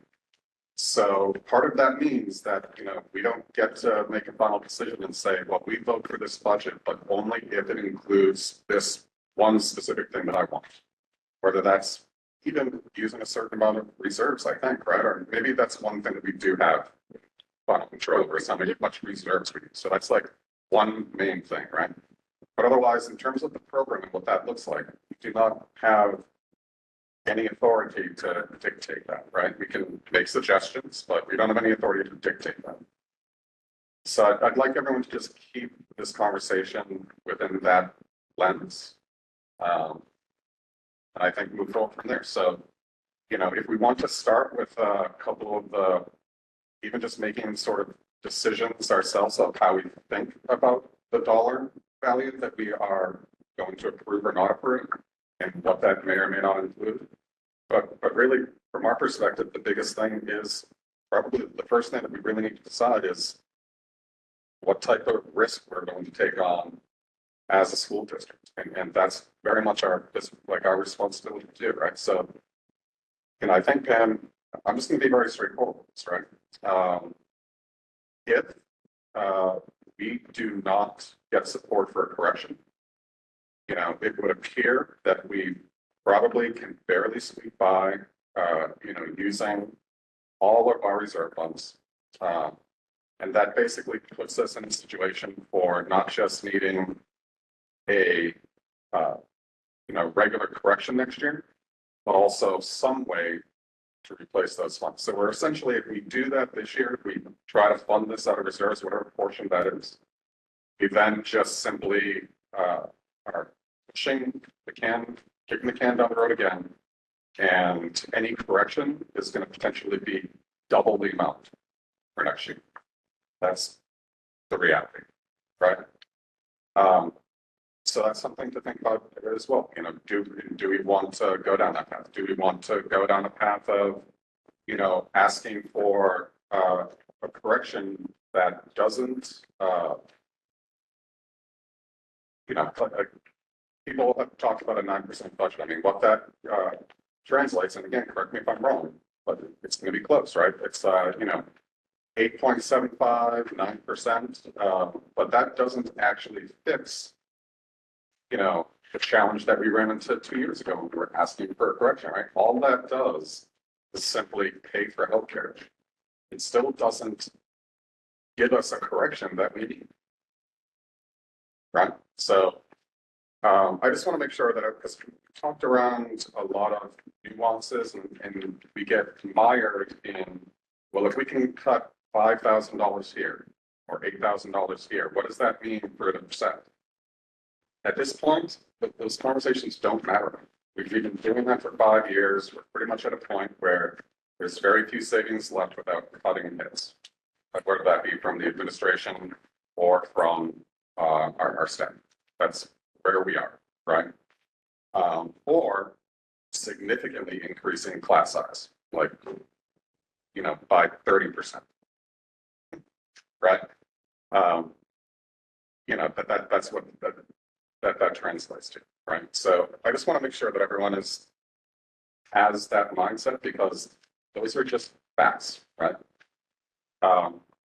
So from there, I'd like to probably go around and just see where everyone's head's at on this budget right now, because we need to get together as a committee and decide how we are going to move forward with this challenge. And at that point in time, we will have the ability to discuss with our other stakeholders how to, meet that challenge. And there still will be essentially, 1 or 2 levels there, right? But really, the only 2 levers are start cutting staff, whether it be slowly, all at once, or, using our reserves and just kicking the can down the road for 1 more year. Or we need to talk about how we're able to fund the education of that. So who would like to start? Would you like to start? I was just going to propose an approach, because I think Sure. that each one of the models we have has basically 4 different levers to it.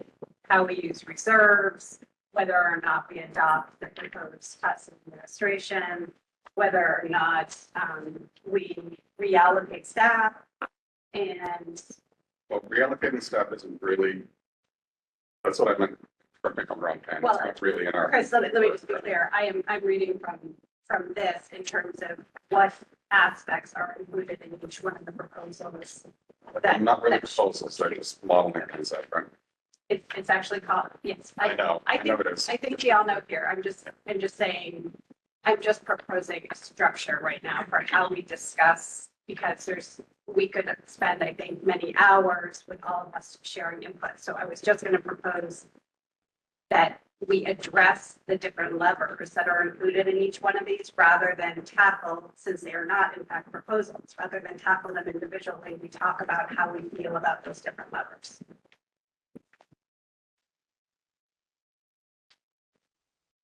Sounds good to me. Vice Chair, what do you think? I would agree with Erica in the one sense. I feel like we have bumpers, right? We have our reserves on one hand, and we have the assessment that we are comfortable handing to the towns on the other side, right? Those, to me, it's really two primary levers. I think that we need to come up with what level of reserve usage are we comfortable with, and what level of assessment are we comfortable passing to the towns? And then really it's just working the numbers in between. I would also urge everybody to consider that we just passed a reserve policy, is 8%. I think right now we are at slightly over 9%. That gives us the path.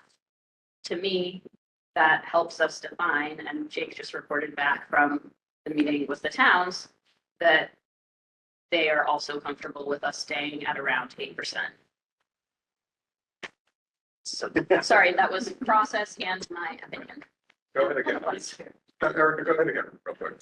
Just because that was. I thought that was too enthusiastic. I have to say about the reserves, I was at the number crunching session. I understand that the towns would like to see us continue to commit to it.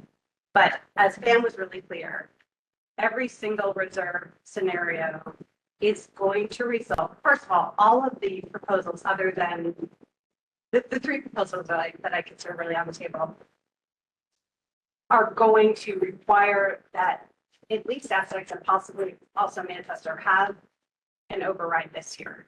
That's what Essex already told us. We don't know for sure what it will mean for Manchester. I don't see any world in which we would present a budget that requires an override this year, knowing that they will again be in override territory next year. I think we need a multi-year solution that allows for stability within the district and shows that we have engaged in some type of long-term fiscal planning.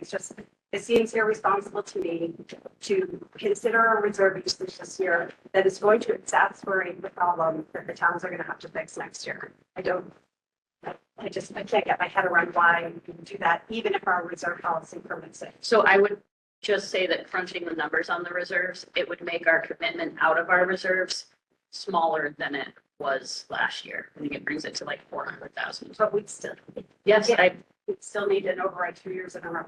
Yep.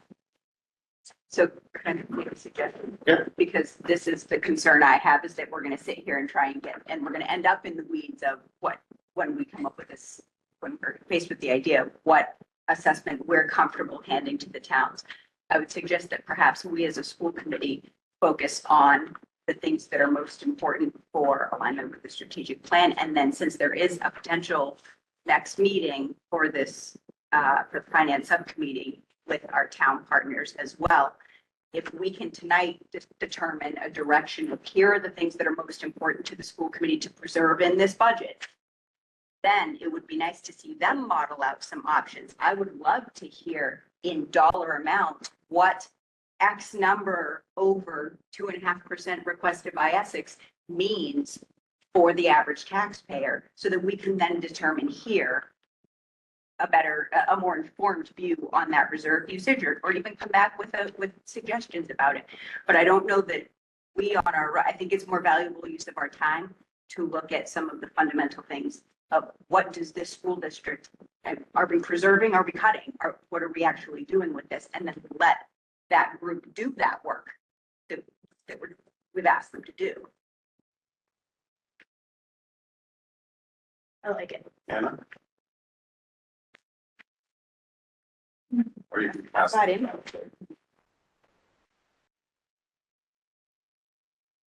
I'm very, I don't think we're gonna fix this, as Eric mentioned. Nothing's gonna change between now and the 18th on the road, in my opinion. And if the number crunching meeting next Thursday we have, it's also not gonna, I'm not expecting miracles. The problem that I see when modeling, I do think the short term for this year's budget, the key is to figure out a way to get the three entities buy-in, work together when it comes to communication, when it comes to how we want to schedule out this overrides, to make sure that there is the least disruption in the schools, in the faculties, in the students, as we saw 2 years ago when the students come here asking us and begging us to make sure that we can go through this again, is sure we can make a super. At the end of the day, it does create a lot of issues and problems that we don't want. I have a problem right now to get my heads around the multi-year model for going from 30 million to 40 million in 5 years. And I think that towns will probably have a hard time to kind of wrap around it. So what I'm saying is there's a long way to go. The number of quantum group is probably gonna, it's too bad that we started so late. It's not gonna solve this year's issue, it's gonna solve the future years, I hope. But this year, we can only find a way to work together to buy stability. What does that mean? I don't know. But I do think we need to use this. So I just need to comment on the modeling again, right? The modeling is fantastic. It will never address healthcare 27%. And healthcare next year is going to be 20% increase in bill. It is. I mean, let's just throw it out there like it is. So.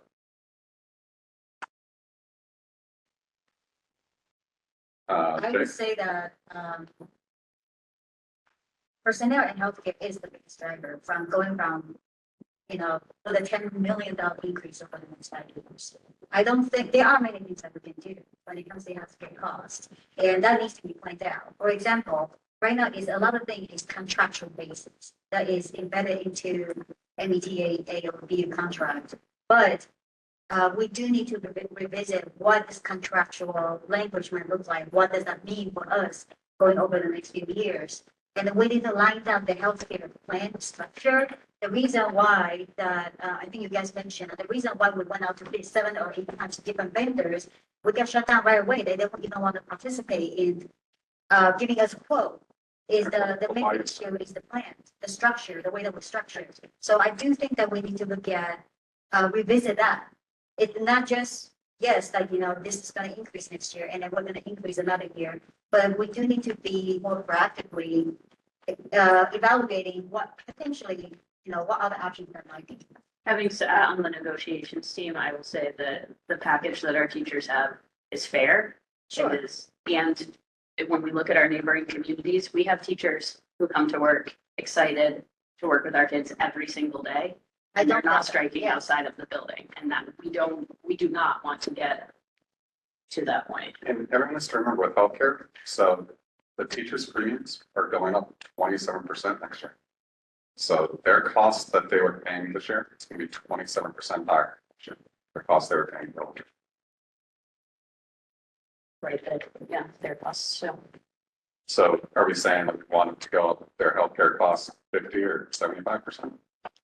I'm not saying anything. We don't know the details yet. Even the modeling, the assumption right now, every year increase of the healthcare is not 27%. It's like 15%, 5%, 7.5%. It's not to the 20% every year that you're talking about. That's what I'm saying. I know, Per Michelle's assumptions. From what I understood, because of our usage, insurance companies aren't in the business of losing money, and I don't know. Maybe I'm wrong with that, but I can restate the layman and then I'll let Michelle go details on it.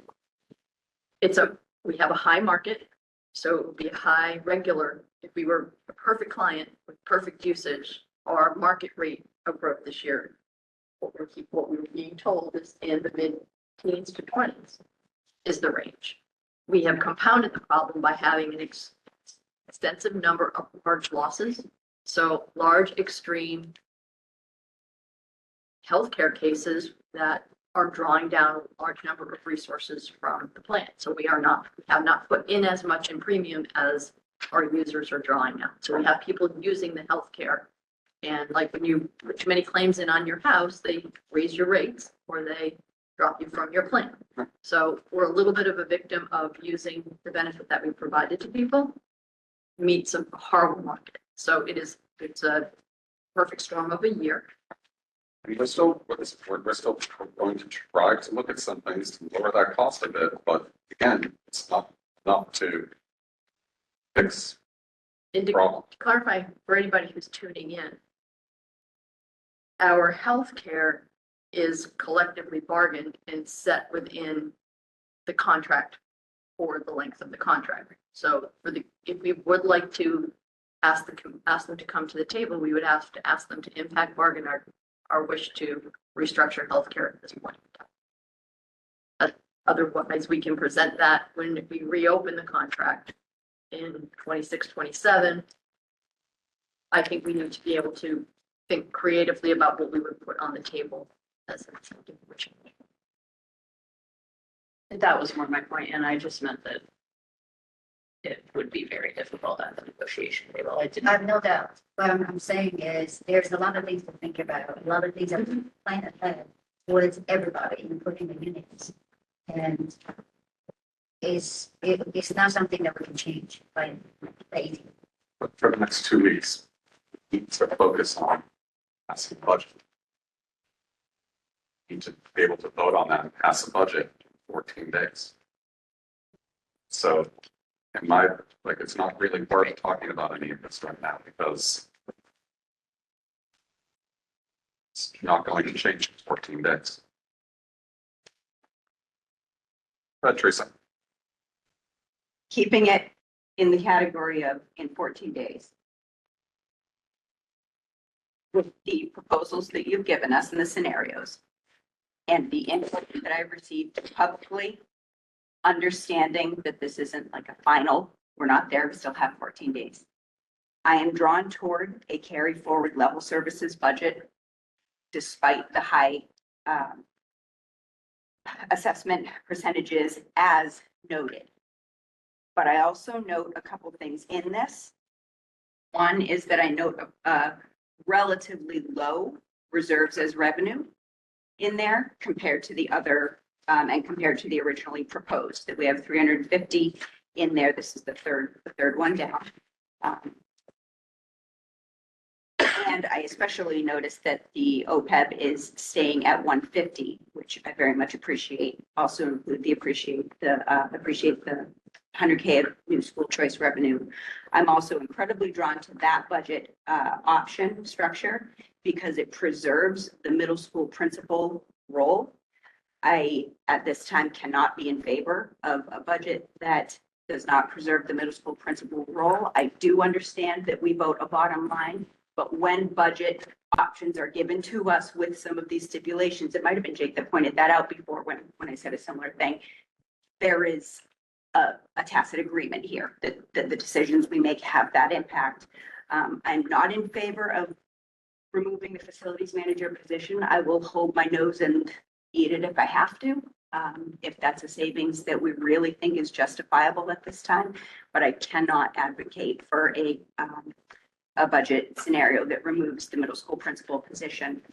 Additionally, what I would like to see and know better is how, with this low E&D number here, I am interested in a budget that does not include any cuts for the amount of money that is the increase in healthcare costs based on usage. Take what the average market would be and we include that and we work that.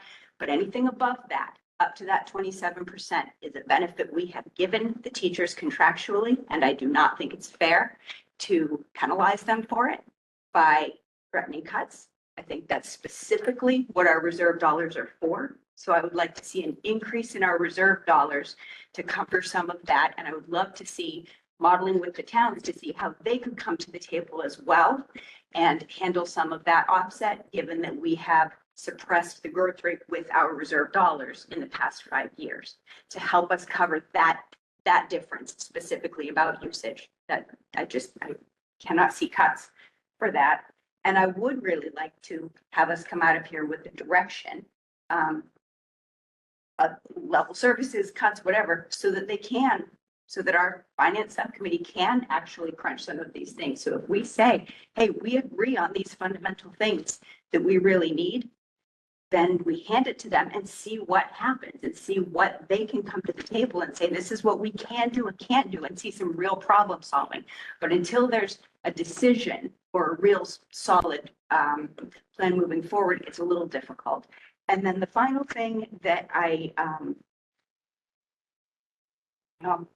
might hold off on that thing for now.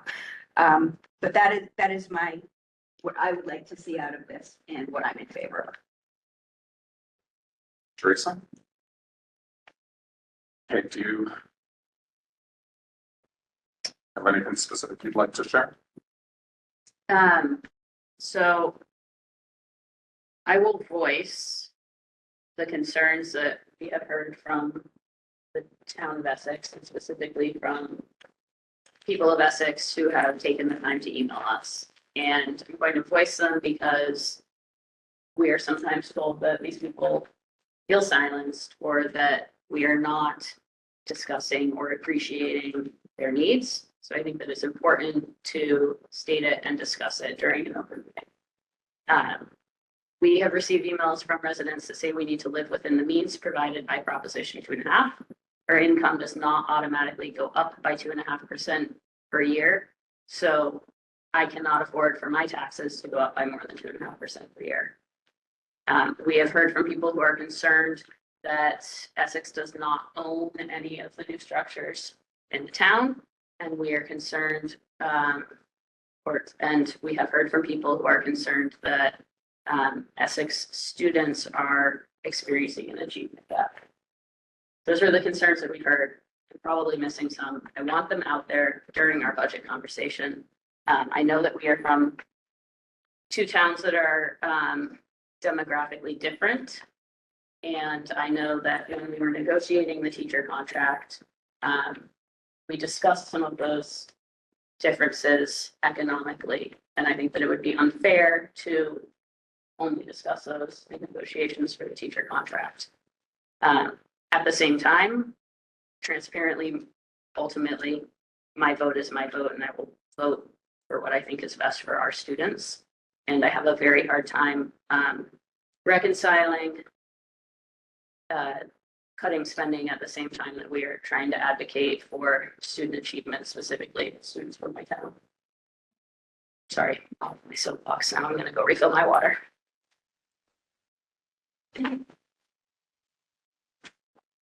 You kind of.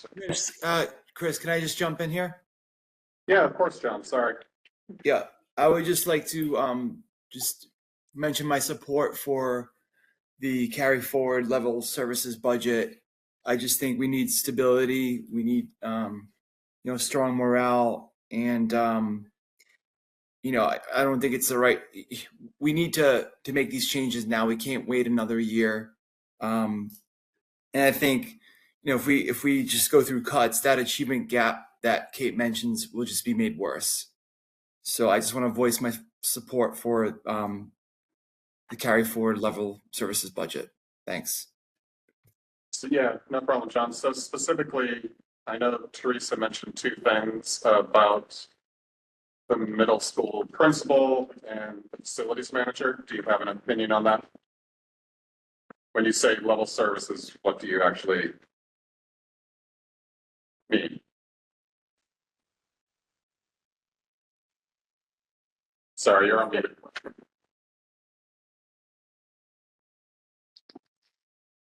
We lost. Hold on.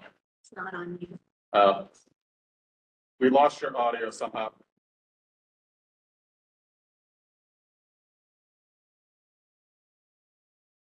We still can't hear. Do you want to put it in the chat, John? Yeah, in the chat, I guess. Or like just send it specifically in the chat to Maria. I have to open the chat. Can I add a big doc? Sure. To Teresa's point, when I go through our budget and I think about what specifically students from Essex are going to need, but that all students benefit from, the middle school principal is absolutely one of those things. All of the MTSS interventionists, literacy fellows, math fellows. There are a number of additions to the expanded staffing effort that are targeted towards student achievement that I think benefit everybody, but specifically students who might need a little extra help. This is a point I want people to consider. It's not, I'm not trying to advocate for my point, but the thing that I held and think is important. Part of what we've talked about is timing. If there's an override, when is the best time for it? And part of my reasoning in coming to this at this time is the EES project. And I think that if we're going to face an override for an operational budget, I would rather have it sooner than either on top of or super close to the EES building vote. But not only because of, for the taxpayers to carry that burden at the same time, but also because I think that this is going to tell us a lot about how we move forward as a district, the vote process.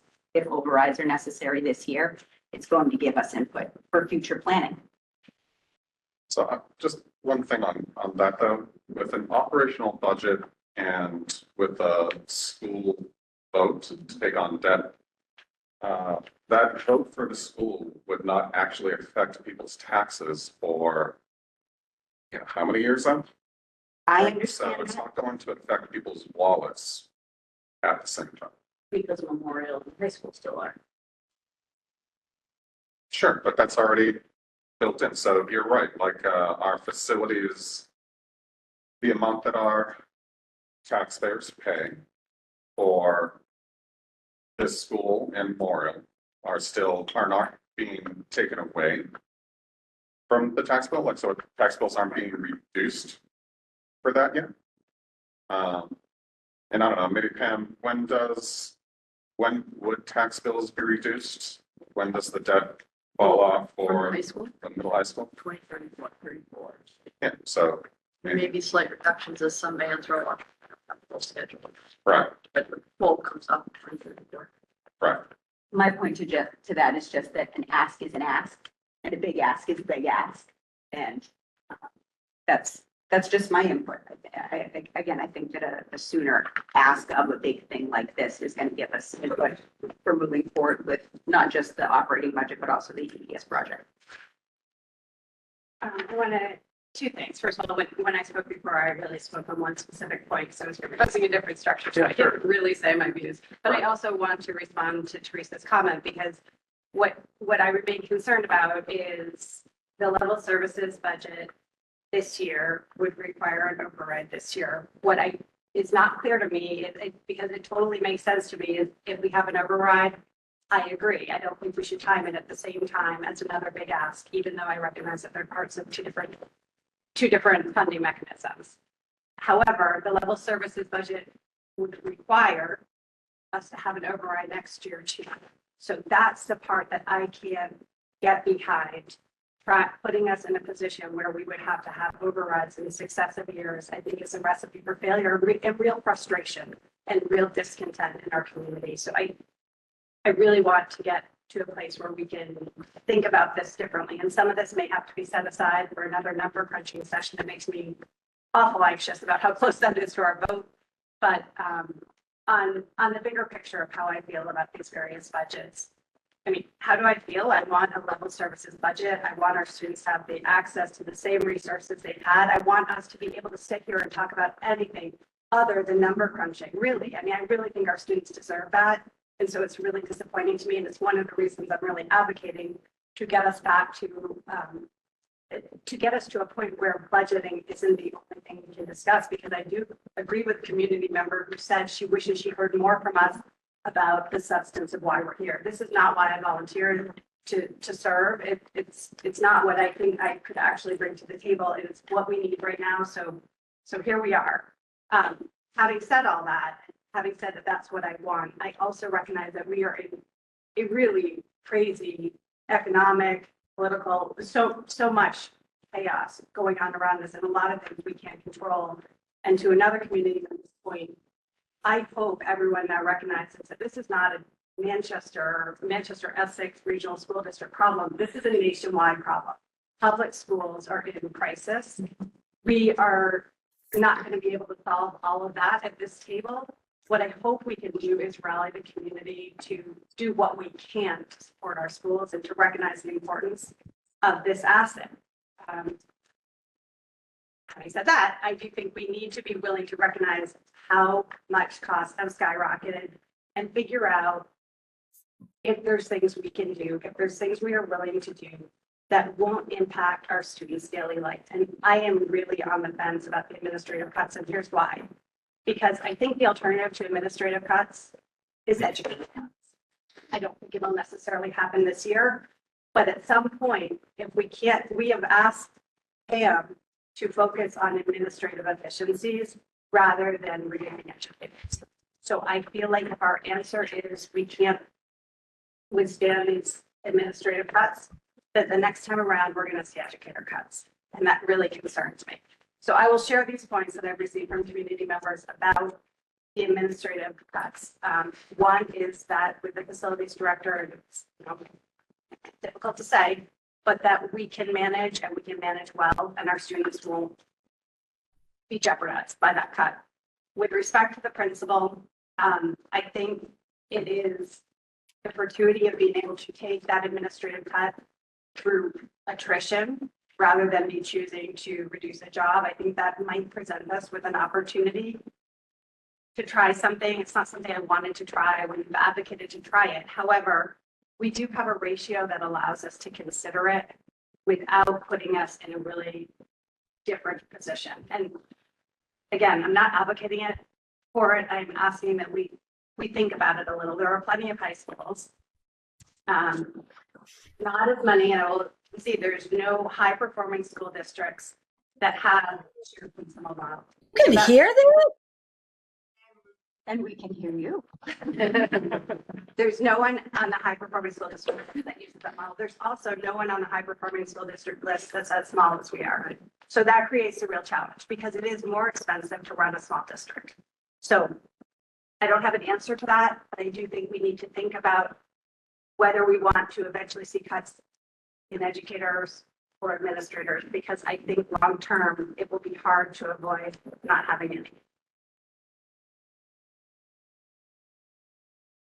My concern is that in cutting that position, it is not a trial. My concern is that that position will never come back. I don't think that we will ever be in a financial position to reinstate an administrator. And so it's not a trial. I feel like we better be pretty darn sure that it's going to work. So we ran some back of the envelope numbers that might help you think about that level services option. So if I'm reading the numbers right, we would be over the 2.5% for Manchester at 1.129 million and over the 2.5% benchmark at 847,900 rounding up for Essex. So that would be the amount of money needed to be raised beyond 2.5 to fund the level services budget for 1 year. Meaning the following year, if we're in another $1 million or $2 million deficit for just the growth rate of the existing staff, we would need. Do you mean if? You mean when? Who knows? Miracles happen. We would be looking at a similar size, small bite override for the following year, or fall risk, amount decline. So What reserve usage does that assume?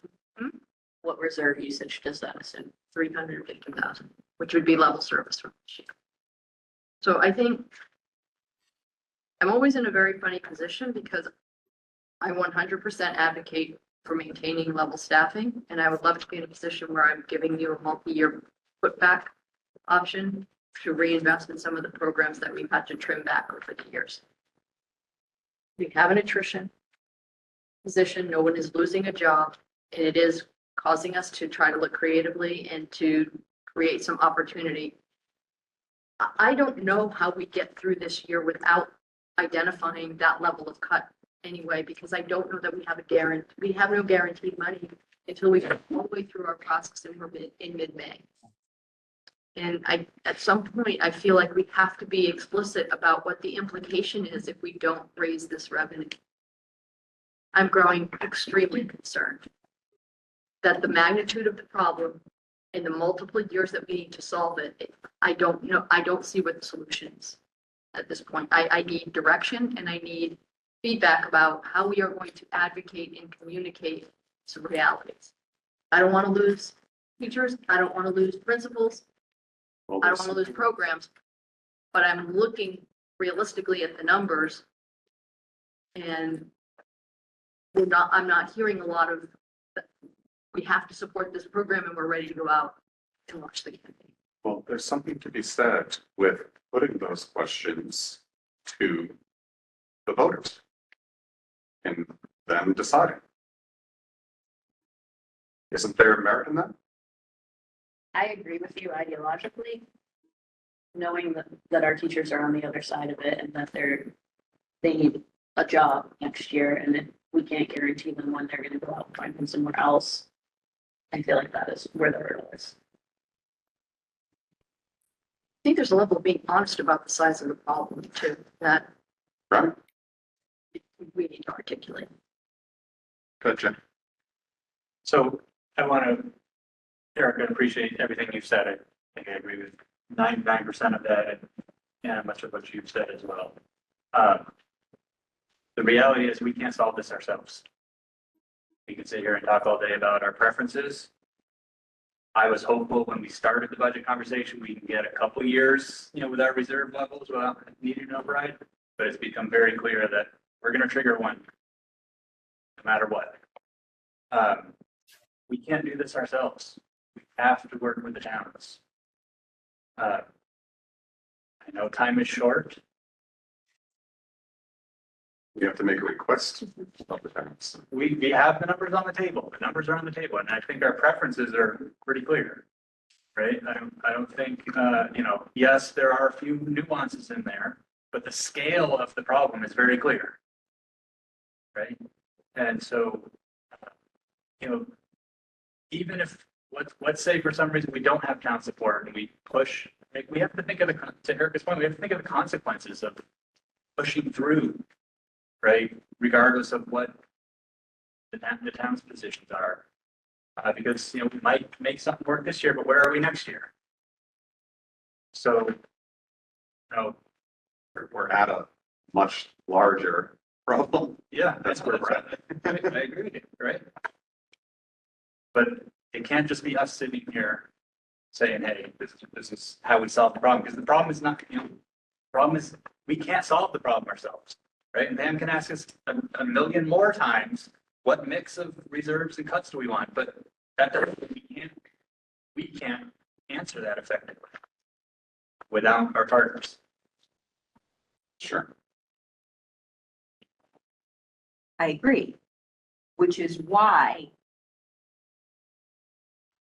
I keep coming back to what is our role. Our role is governance and task budget, right? In this whole thing, we can't solve what the towns are at, but what we can do is advocate for what's best for students in alignment with the strategic vision that was developed with heavy input from both communities. And I personally think that I would really much rather, we've said this had this same conversation for 5 years. I would much rather yes, we have to be realistic about challenges, but not once have we actually come together as a group and said, no, we are advocating for students. These cuts matter. We can't suggest them.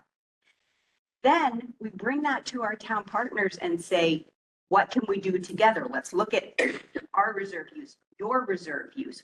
What can you rearrange and do? I would love to see the kind of model that Michelle created and presented, and you can work through a lot of those different things for some of our towns side if they're struggling with this challenge, because I haven't seen any of that. We just keep getting the same inputs. So the only thing I can see to do differently is use my voice and say, I'm not willing to sacrifice the education and the program that has been created here, and I am willing to go out and advocate for it, and I am willing to use my voice for it. And I'm willing to pay the tax increase if it happens, or make hard choices for my family. Don't love the idea, but that's what it comes down to. And I think our communities have to be given the chance to vote on that. If it fails, it fails, and we pay the consequences. But are we really that much worse off than if we keep hemming and hawing and don't at least tell our students and teachers and staff, we're behind you. We at this table, we're behind you and going to go full force. And then if our communities say we won't support that thing, then our communities have to look at a different option. Because this is what it costs to have this district. And then we get that input. But so far, all we're getting is we want more for less money. So I am willing to put it out there and say, no, no more. Let's use what we've got in the bank smartly, and let's ask our town partners to come to the table and do the same.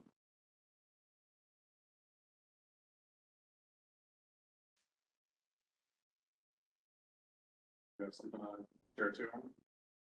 I don't disagree. I think everybody at the table that would go, the whole district and any parents or anybody that don't have kids that live in these two towns, we all want the best education that we can get. We all want to be able to, I think the easiest way is to have both towns to do the override and then be able to provide what we need. There's no question about it. I think everybody's on the same page. The problem is to working with the two towns to schedule the override to make sure that the process is smooth. Because to get what we want, if the process is not smooth, going back to 2 years ago, that's what we're going to face. So is that the best interest of students? Probably not. And is that the best interest of the teachers? Like Kate was saying, that if we have that kind of not planned override that is not passed, that does create a lot of, that's the stability that we would need. And that's the stability that the teachers and the students have been asking us to provide. So I get that we all want the same thing, end goal. But to get there, it's not something that we can, it's not going to happen this budget process. Like, it's not going to happen in 14 days. But it will, we will need to, I go back to what Jake was saying, we need to, work with both towns and figure out a way forward together. Because the override, even if we put it to the votes, having the town's stakeholders buy-in will help the process last smoother. And it's, at the end of the day, it's all about the process, in my opinion. I think everyone agrees with that. That's the path that we were on beginning 8 years ago. Yeah. And the culmination of that was asking for a correction 2 years ago. It doesn't matter why it did not pass, or not that matters. We were doing that. This is what the situation we're in now is what happens when overrides fail, and it's compounded by our healthcare costs. That's it. I think Anna understands that, Chris. Then, Yeah, but, don't talk like that. but I don't, It doesn't but, condescending. but because I'm extremely frustrated because we have to make a decision. And as the chair, I need to somehow facilitate a decision. So I don't. Then I'm making your decision right now. I'm sharing our opinions. If you disagree with my opinion, you can say so, but you don't need to tell me in a very condescending way. That's what we should be doing. That's not what you just said. No, it didn't. That's what we were doing. I can agree we should do it, but it didn't work. We failed at doing that. Right. Well, I was saying that yes, it failed, even though we all wanted it to pass, because we all wanted the programming that we wanted. But the fact that the impact that it failed, it impacted the students. When even Diego came into the school committee and begging us to make sure that we don't let this happen again, and how this divided the students and the teachers and the communities. We do need to care about that. I don't know if that means. I think that she's concerned that if we go for, if we pursue a level services budget that doesn't show any willingness to take any of the cuts that have been proposed, and that fails, we are exposing our staff and our students to a situation that's incredibly stressful and a lot of controversy. And while I 100% agree, and it's been mentioned many times, that our job is to sit here and do our best to support our students, I do believe that part of supporting our students is trying to make sure we are choosing a path that we can succeed. And Teresa, I'm with you 100% that we need to get behind this and we need to advocate for what we want. But I also think we have to be smart in our decisions and show a willingness. But we also need our town leaders to show the same willingness, right? And when we can get no guidance other than 2.5% and no commitment other than 2.5%, that is not feasible. I don't think any without cutting 22 staff there's nobody, positions. as far as I've heard tonight, nobody here thinks that we are going to vote on a budget at 2.5%. That's not feasible. That would be a terrible result for our district. So the only question is, so while we understand that is what at least one of our communities has asked for, we can't do that. I think we've all said that. So Chris, there, we've made one decision. And then we get asked over and over again to justify every dollar that we're going to spend and every dollar that we're keeping in reserves. And then we hear that our towns would like us at 2.5 or 3.5%, and that they are suffering from the same economic crunch that we're suffering from. I'm looking at the budget booklet from 2024 at the town of Essex reserves, and I see a total reserve of $9.8 million after town meeting. Did you say 9.8 million? 9.8 million. That feels at odds with. So they're in many different small, so general free cash, water free cash, sewer free cash, community preservation, 2.2 million. Sale of real estate, 2.2 million. Community preservation, 1 million. That, I didn't feel like that was the number presented with the number. It was not. So that was the E&D number. They're just straight free cash is the number that was, but when we talk about our reserves, remember how we've just gone through this whole process of what that means. It means a different thing for the town of Essex as well. So At the end of the day, it's not sure. We can go back and figure out, why, who says that and this and that, why are they asking us this way? At the end of the day, it's about how we can find a path, smooth pathway forward. But at what point do we accept that there is not a smooth pathway forward? I think we're making progress. The fact that we are the towns are all sitting together, we're making progress. Let's not go backwards. We are making progress.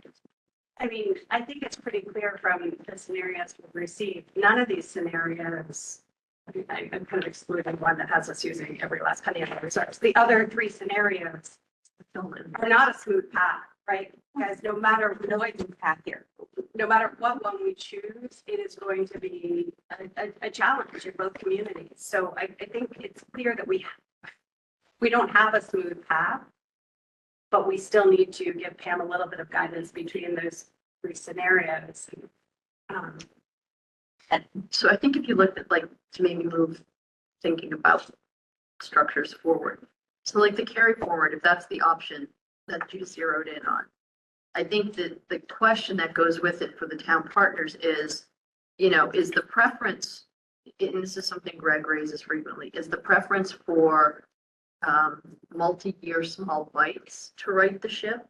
I think that's one of the purposes of the model. Or is it an all at once, large dose, correct, model out reserve usage to try to maintain the 3% for the next 5 years, set a sunset on it where we're coming at it again. So I think that's some of the modeling that has to be done. I think the purposes of our conversation, what I don't know that we can avoid, what I spend Friday and Saturday nights contemplating, is how do we resolve the situation if the cash isn't there? And that's going to be our uncomfortable part that we're going to have to deal with. I don't want to be the one, I'm not advocating cuts. There's no way I'm advocating cuts, but I think we have to be honest about what it looks like if we can't come to agreement. If we all come to agreement, but we cannot convince the community, or there are conditions within the broader environment, economic picture that just doesn't allow for a successful override this year, that we're prepared and have a plan as to what we're going to do in the aftermath. That's what I spent Saturday night thinking about. So like your carry forward gives you a smaller ask this year for over 2.5, but almost automatically sets us up for a similar size ask the next year. I think if you took back of the envelope, maybe that's not everybody's preference, but to simplify it, you would need to get probably a close to a $3 million override to do the next 3 to 5 years without coming back for another ask.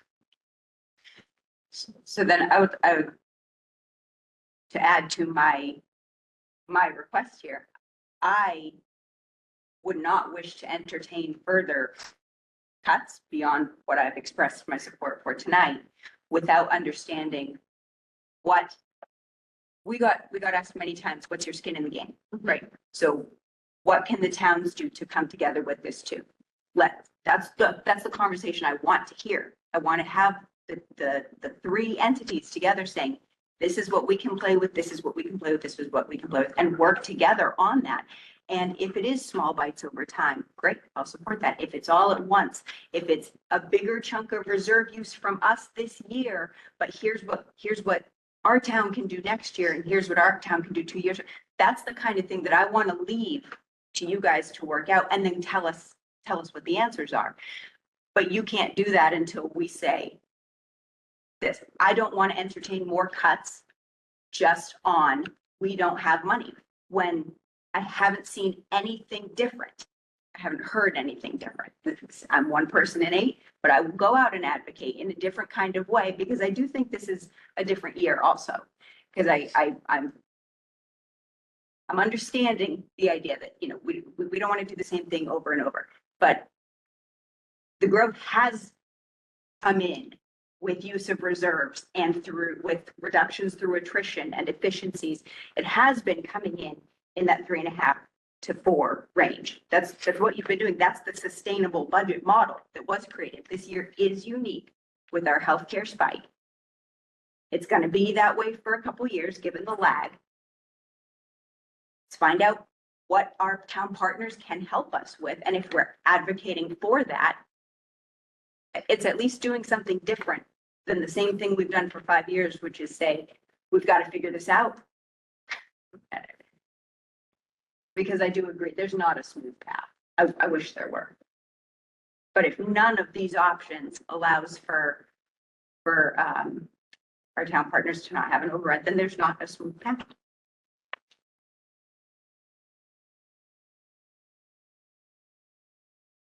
Yeah, our average annual growth from 2010 to 2025 was 3.5, and from 17 to 25, it's 3.0. But we know, based on the model that Dan's done, that it's not going to be, and you acknowledge that. So, Yeah. right. And just, I think what we maybe all need to see before we're able to make a real opinion on this year's budget is, for all the reasons you said about next year, Teresa, we need to know we're not in the same place next year. It will be really hard for me to vote on a budget that puts us right back where we are today next year, and with a school vote on our hands. I think we just have to choose a path that avoids that, and hopefully the towns can help us do that. And if not, at least we know we're not just talking about a bigger bite next year. We're talking about drastically changing our district. That's what we're talking about. If we cannot get a correction in a timely fashion, our district needs to radically change. Growth is growth. Growth doesn't change unless we change the contract, and that's not happening. So it would be radical changes. But I'll just add that I think the radical changes are going to happen this year if we do not get the funding. Agreed. It's not going to be next year. Yep. Unless we spend $2 million in reserves that we don't have. I guess to clarify, radical change doesn't necessarily, I'm not seeing a pathway where radical change is something new and innovative. Yeah, that's a good Right now, it's clarification. radical change is just being a degradation of services, Right. because we'll have to reduce people. Yep. And people will cause reduction in services, whether it's number of classes, types of classes, class size. If we're going to do program that, offerings. we need to rethink the strategic plan. Like, the strategic plan does not work with that. The strategic plan is created based on the idea of reinvestment, no big investments, no big influx of cash, but reinvestment through attrition of those pieces for innovation. That's it.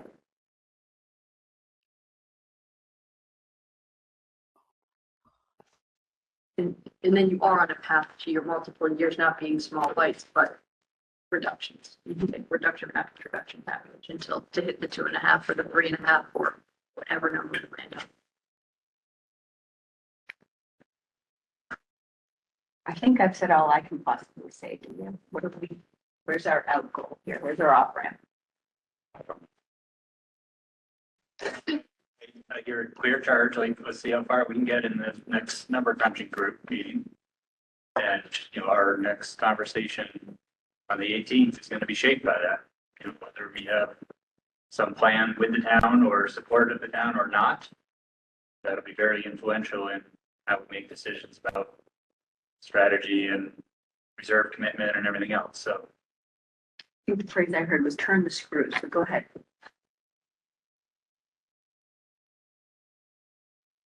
How will we get? I would just know, but how will the committee receive information from that, from that to inform us before? that is a very good question. I think we have to do it through Pam. So we can do a summary from that pretty quickly and get it to Pam, and obviously that'll inform Pam's and Michelle's construction of the proposed budget too. So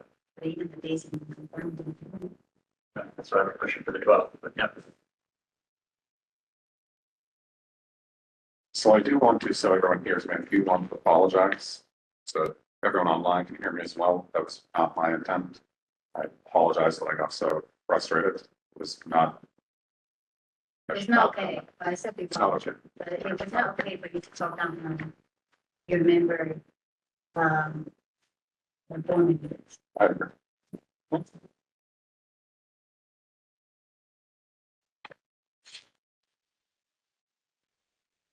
We should move on to the next topic. That was Do a we real have motion. Do we have any school committee comments on that? Do we have anything else? Do you have what you need right now, ma'am? So I'm not going sure into that the we next came up with meeting, that. it's basically, are we looking to see if carry forward is I think we need a clear ask. I don't know that we're gonna have one that we unifiedly have. My ask is very level services. Mine, again, my personal thing, I will swallow the facilities position cut. And if there are other cuts that you see in the meantime, I'd love to still hear those, but carry forward services, preserving that middle school principal role in particular. And definitely not including any cuts with that delta on the usage for healthcare. Would it be a huge ask to get an actual recommended budget from you? Because we've had the proposed budget and you've said that you can't recommend it because programmatically it's not responsible to our students. So what does the recommended budget look like?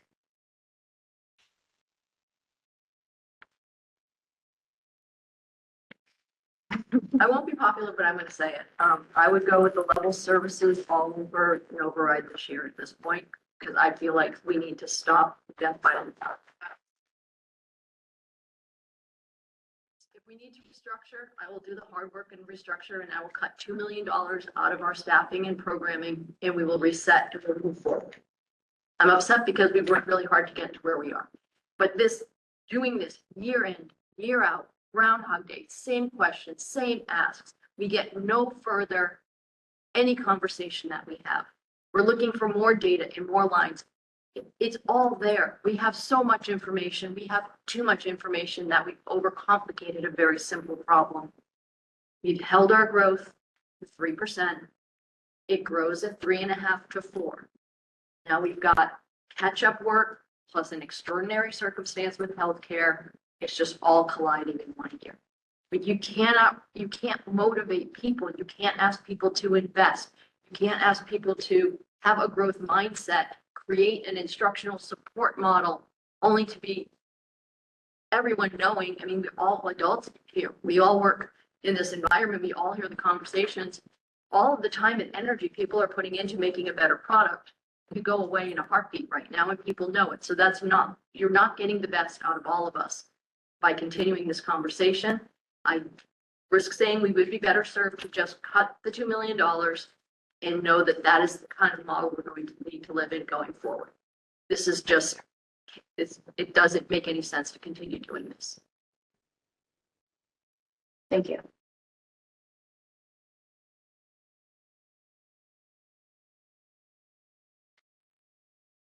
That's a pretty ballsy move, I think, my lord. We're kind of done. I appreciate it. And we have new people looking at the same problems and coming to the same, conclusions. We've turned people over.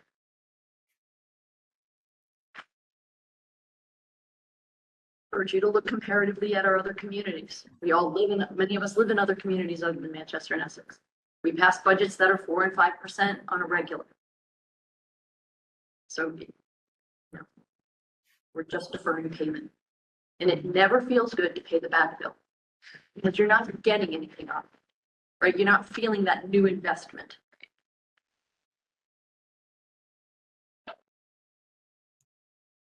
We worked for years to build a middle school, years.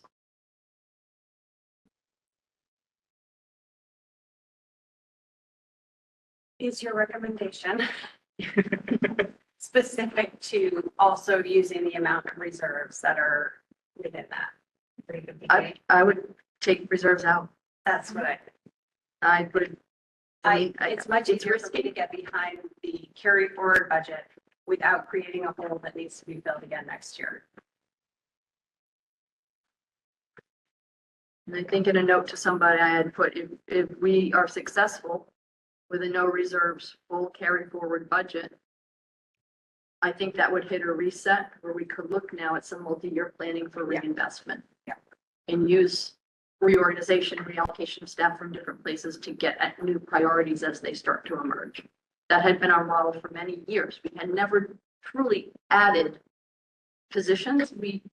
Unless they were for mandated or compliance IEP type situations, we would always collapse a program and reinvest in a new program. That's how we did our budget last year. That's how we didn't add new positions. We sunsetted 2 positions and brought on instructional coaches. So, but we're just, I would say it's time to take a risk, because then at least we'll know where we stand.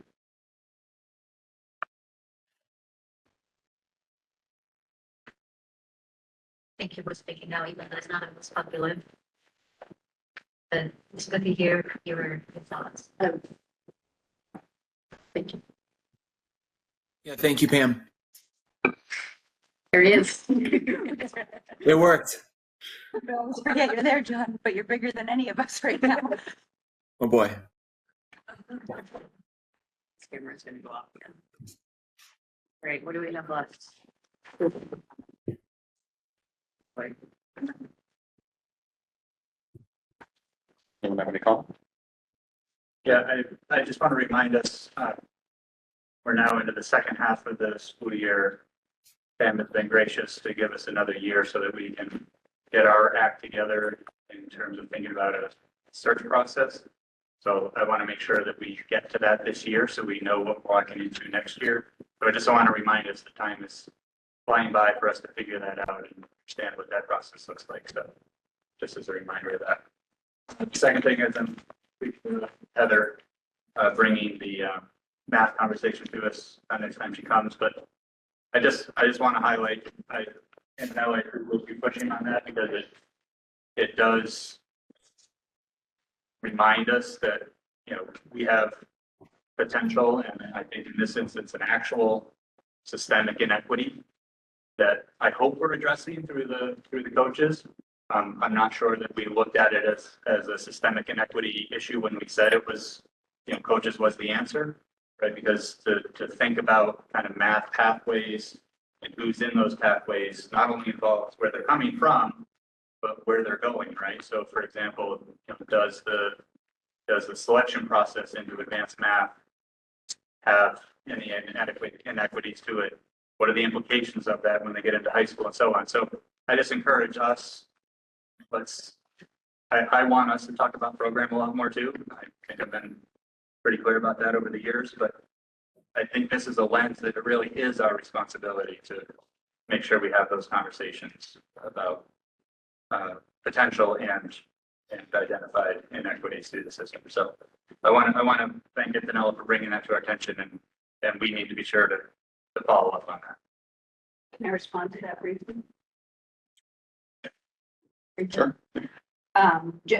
Agree that when someone brings up something that it's a really good example of how in black and white, what data say don't always tell the full story. So I actually was able to sit in on a meeting with Heather to look a little bit more deeply at that, understand it better, understand what they are doing to address what they're, the factors they have been looking at and considering. And I'm pretty sure that that's something that she's been willing to do for people who have concerns. And so I agree that that's something we can all should take on to understand ourselves. But when those things do come up, I know that our administrators have been pretty open with their time and willing to meet with people directly to help understand what the black and white on the numbers say and where there really are concerns and where here's some things that are already being addressed, but some ways we can look at it together and all come to new understanding. So it's on an offer that's been on the table, which is great.